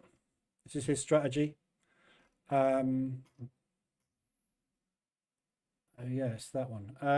So this, I'm not sure if this is even finished, this version of it, but I've got another version which is a slimmed down version of this. I don't think this, because it's a daily strategy, I don't think this is it. No, it's not. But yeah, yes, short answer, yes. Built them all. Yes, they work on some instruments. Do you know the problem with the transparent trader, right? He curve fits. And this is one of the arguments that I have always had with myself, and I still have with myself to this day, right? Every instrument has a personality and moves in a slightly different way.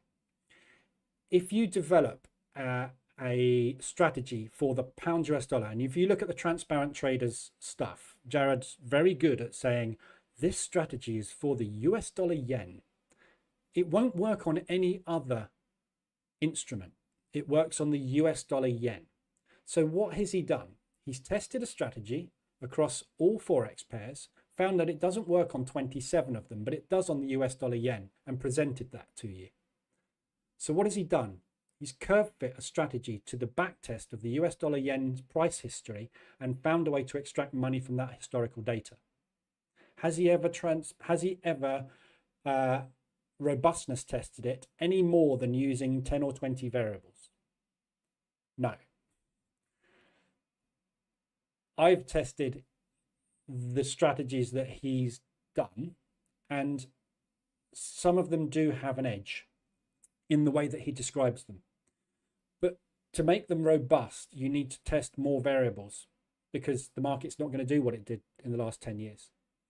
Again, and that doesn't work. It doesn't come out robustness tested. It doesn't come out as a big loss, i.e. it doesn't collapse and fail, doesn't blow accounts, but it also doesn't seem to have a very long-term edge.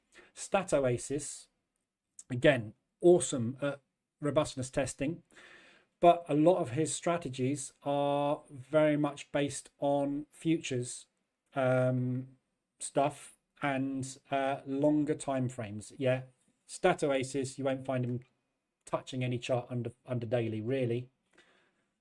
Maybe a couple of 4 hour based ones, but nothing under those time frames. I can make robust strategies on those time frames until the cows come home, but they're investment time frames. You're looking to invest a large amount of money to get a return like the S&P, somewhere between 10 to 15% per annum. Yeah, I can do that position trading. So his strategies, yes. I've got some of his strategies here, look. But not his strategies. They're not his strategies. This is the thing. Again, I keep saying the same thing. There isn't anything new in this industry. The market can go up, it can go down, it can go sideways. You can apply 3 strategies: breakout, mean reversion, and trend. There's not much else you can do. In here, I have, and this is a strategy I think he's covered recently. Where is he? Yeah. RSI2. Yeah. This is a 20-year-old strategy. Super trend, repainting indicator. Up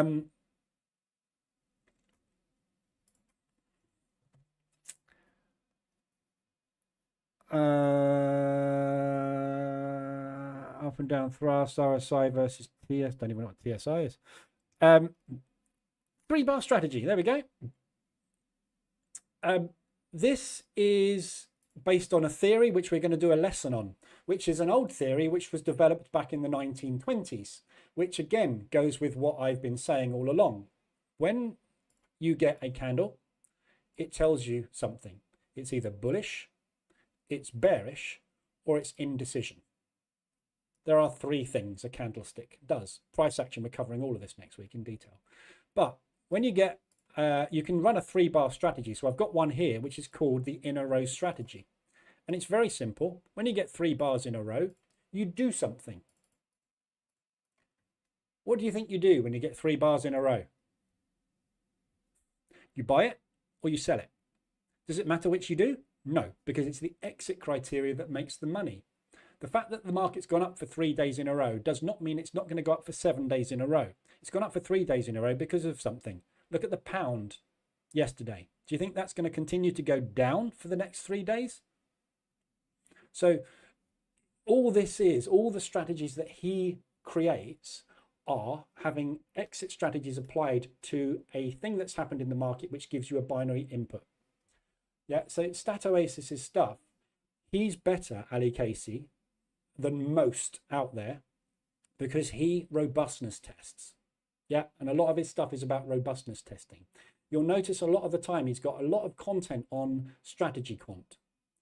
He does a lot of stuff in strategy quant. The reason he doesn't show you much else is because everything is disproved in strategy quant, because it's got nothing to do with creating strategies. We've gone through this today in detail. It's about exit strategies. There's only 6. Yeah. So all of his video content is basically giving you what we've discussed today is a bad thing. A billion ways to do what? Get into the market. Random strategy entry. Yeah. US dollar yen portfolio. Curve fit. Yeah. Larry Connor's 7-7. He's also done one on the NR7. There's a million entry strategies. Every single one of these, you take it and you apply 6 exit strategies to it. It will tell you if there's an edge or not. In what? The exit strategy, not the entry. All the entry does is give you a random binary 50-50. Admittedly, some will give you a higher strike rate of a strategy playing out. So let's look at RSI. Again, we're going on a hell of a long time this morning. This is a 3-hour session. But looking at RSI, when it gets up to there, what should you do? Yeah, sell. Why? Because it's gone up. What's it likely to do? Have a profit take move. Bang. Yeah. But what are you doing when the RSI is extended? You are applying a mean reversion strategy. So what you're doing is waiting for the market to go up and you are applying one of 3. Mean reversion. You're not applying breakout. You're not applying trend. You're applying mean reversion. Every indicator, every strategy he teaches you, Transparent Trader teaches you, ICT teaches you, I teach you, is basically a condition in the market where you apply one of 3 strategies: a mean reversion trade, a trend trade, or a breakout trade. Once you have applied that strategy by pressing the button to go long or short, you then apply one of 6 exit strategies to it to see if there is an edge. That's trading. And you apply a risk criteria to that. There's only 2 risk criteria: a hard stop or a position where you DCA a position in the market. See how simple trading is? Yeah. Just take Ali as an example.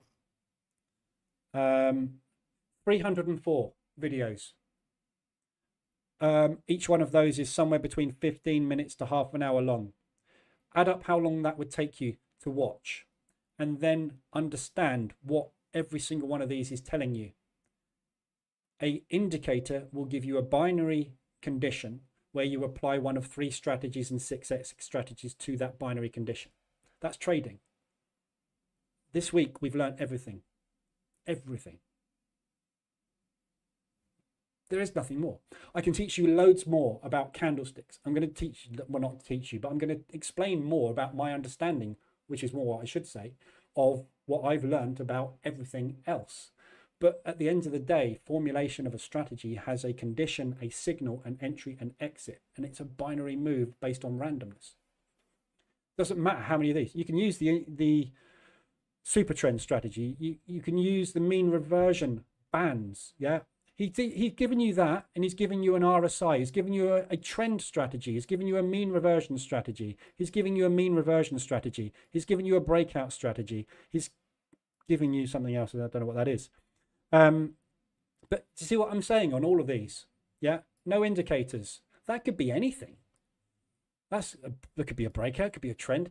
The fact that you're not using indicators means that you're taking a trade at a time that is either at the time of mean reversion, breakout, or trend.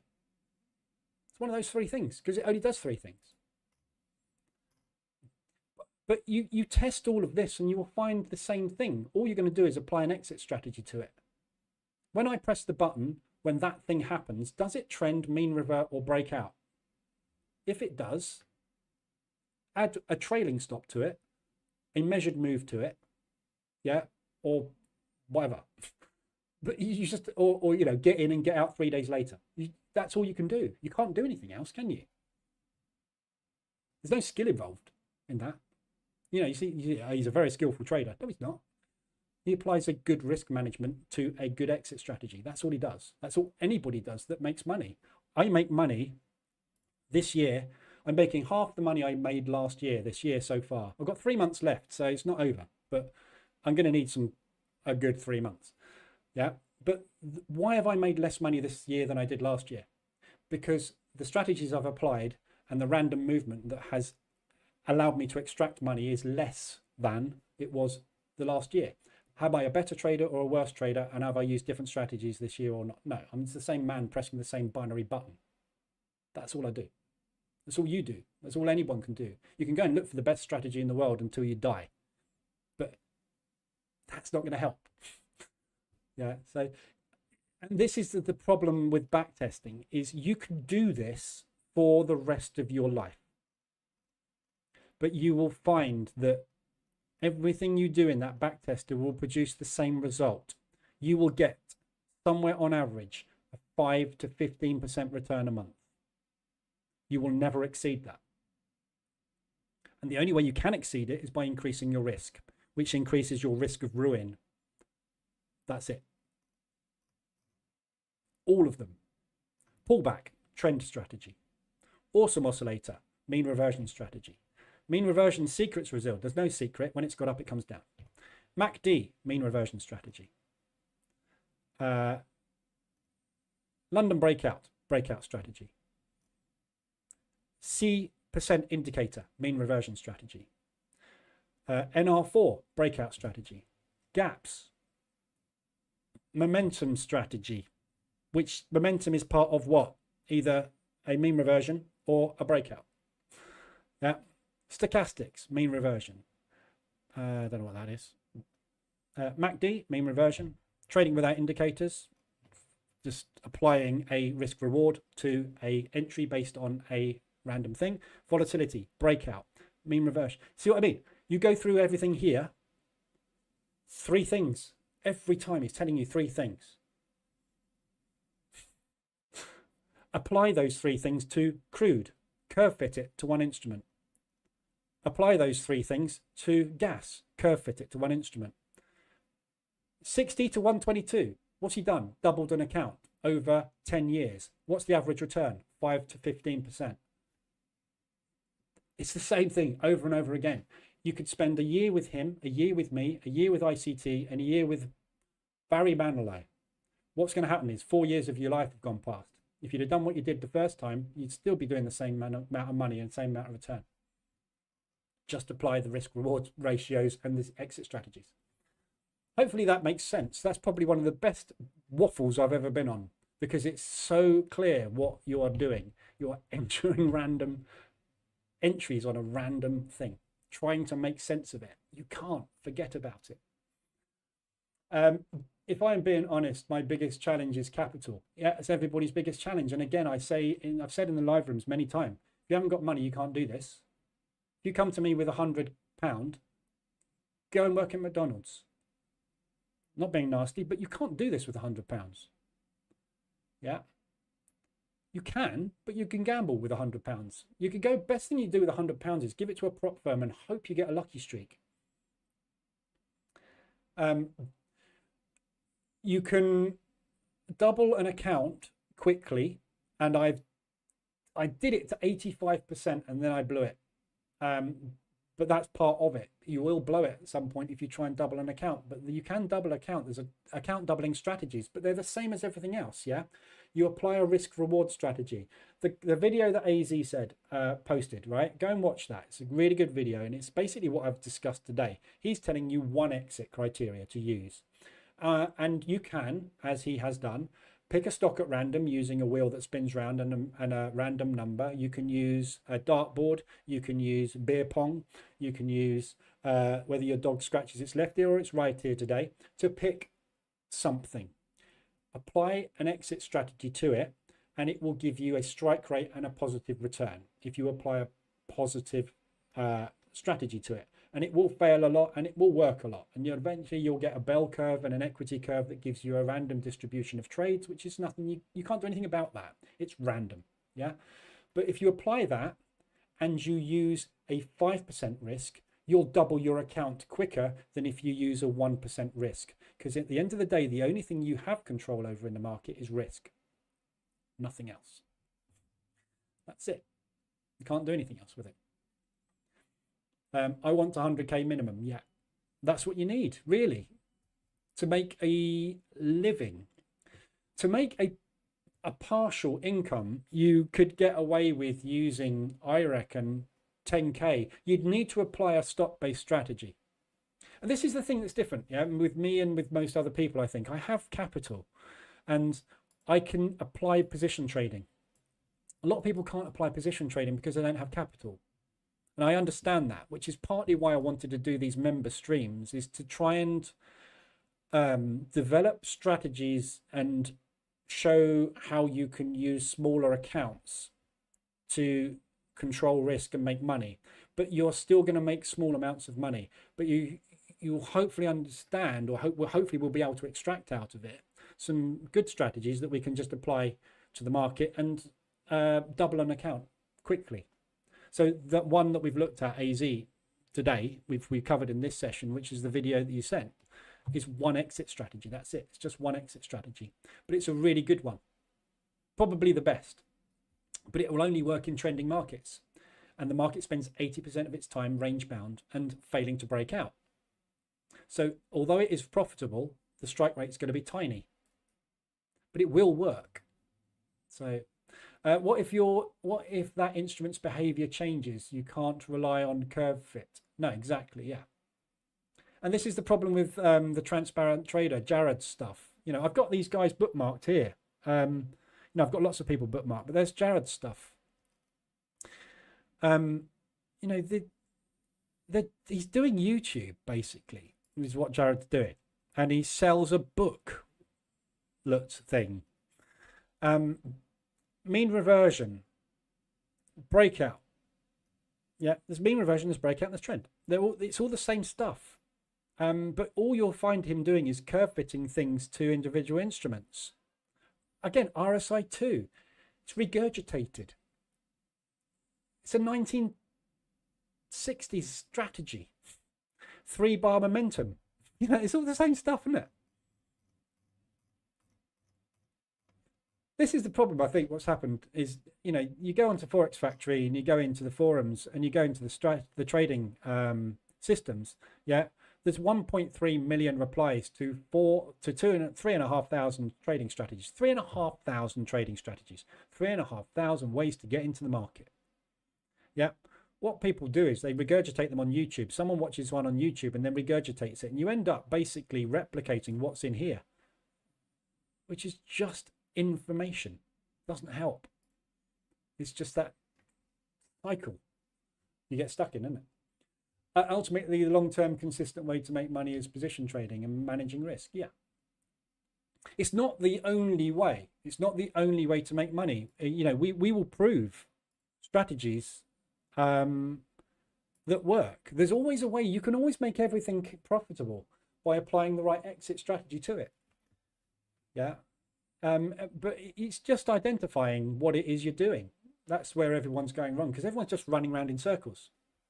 That's the problem. That's what I'm trying to do, is focus attention on position trading. And if I think people's light bulb moment with position trading happens when they take a trade and it works, and they go, why did it work? Because you just didn't put an order in the market to get out. So you understand that your exit strategy was what? Waiting for the market to get into profit. Okay, that's the biggest light bulb moment most people have, because they end up spending their entire life putting an order in the market to lose the money and wonder why their account goes down. And then you're like, well, it's because you told it to go down, because the market just goes up and down.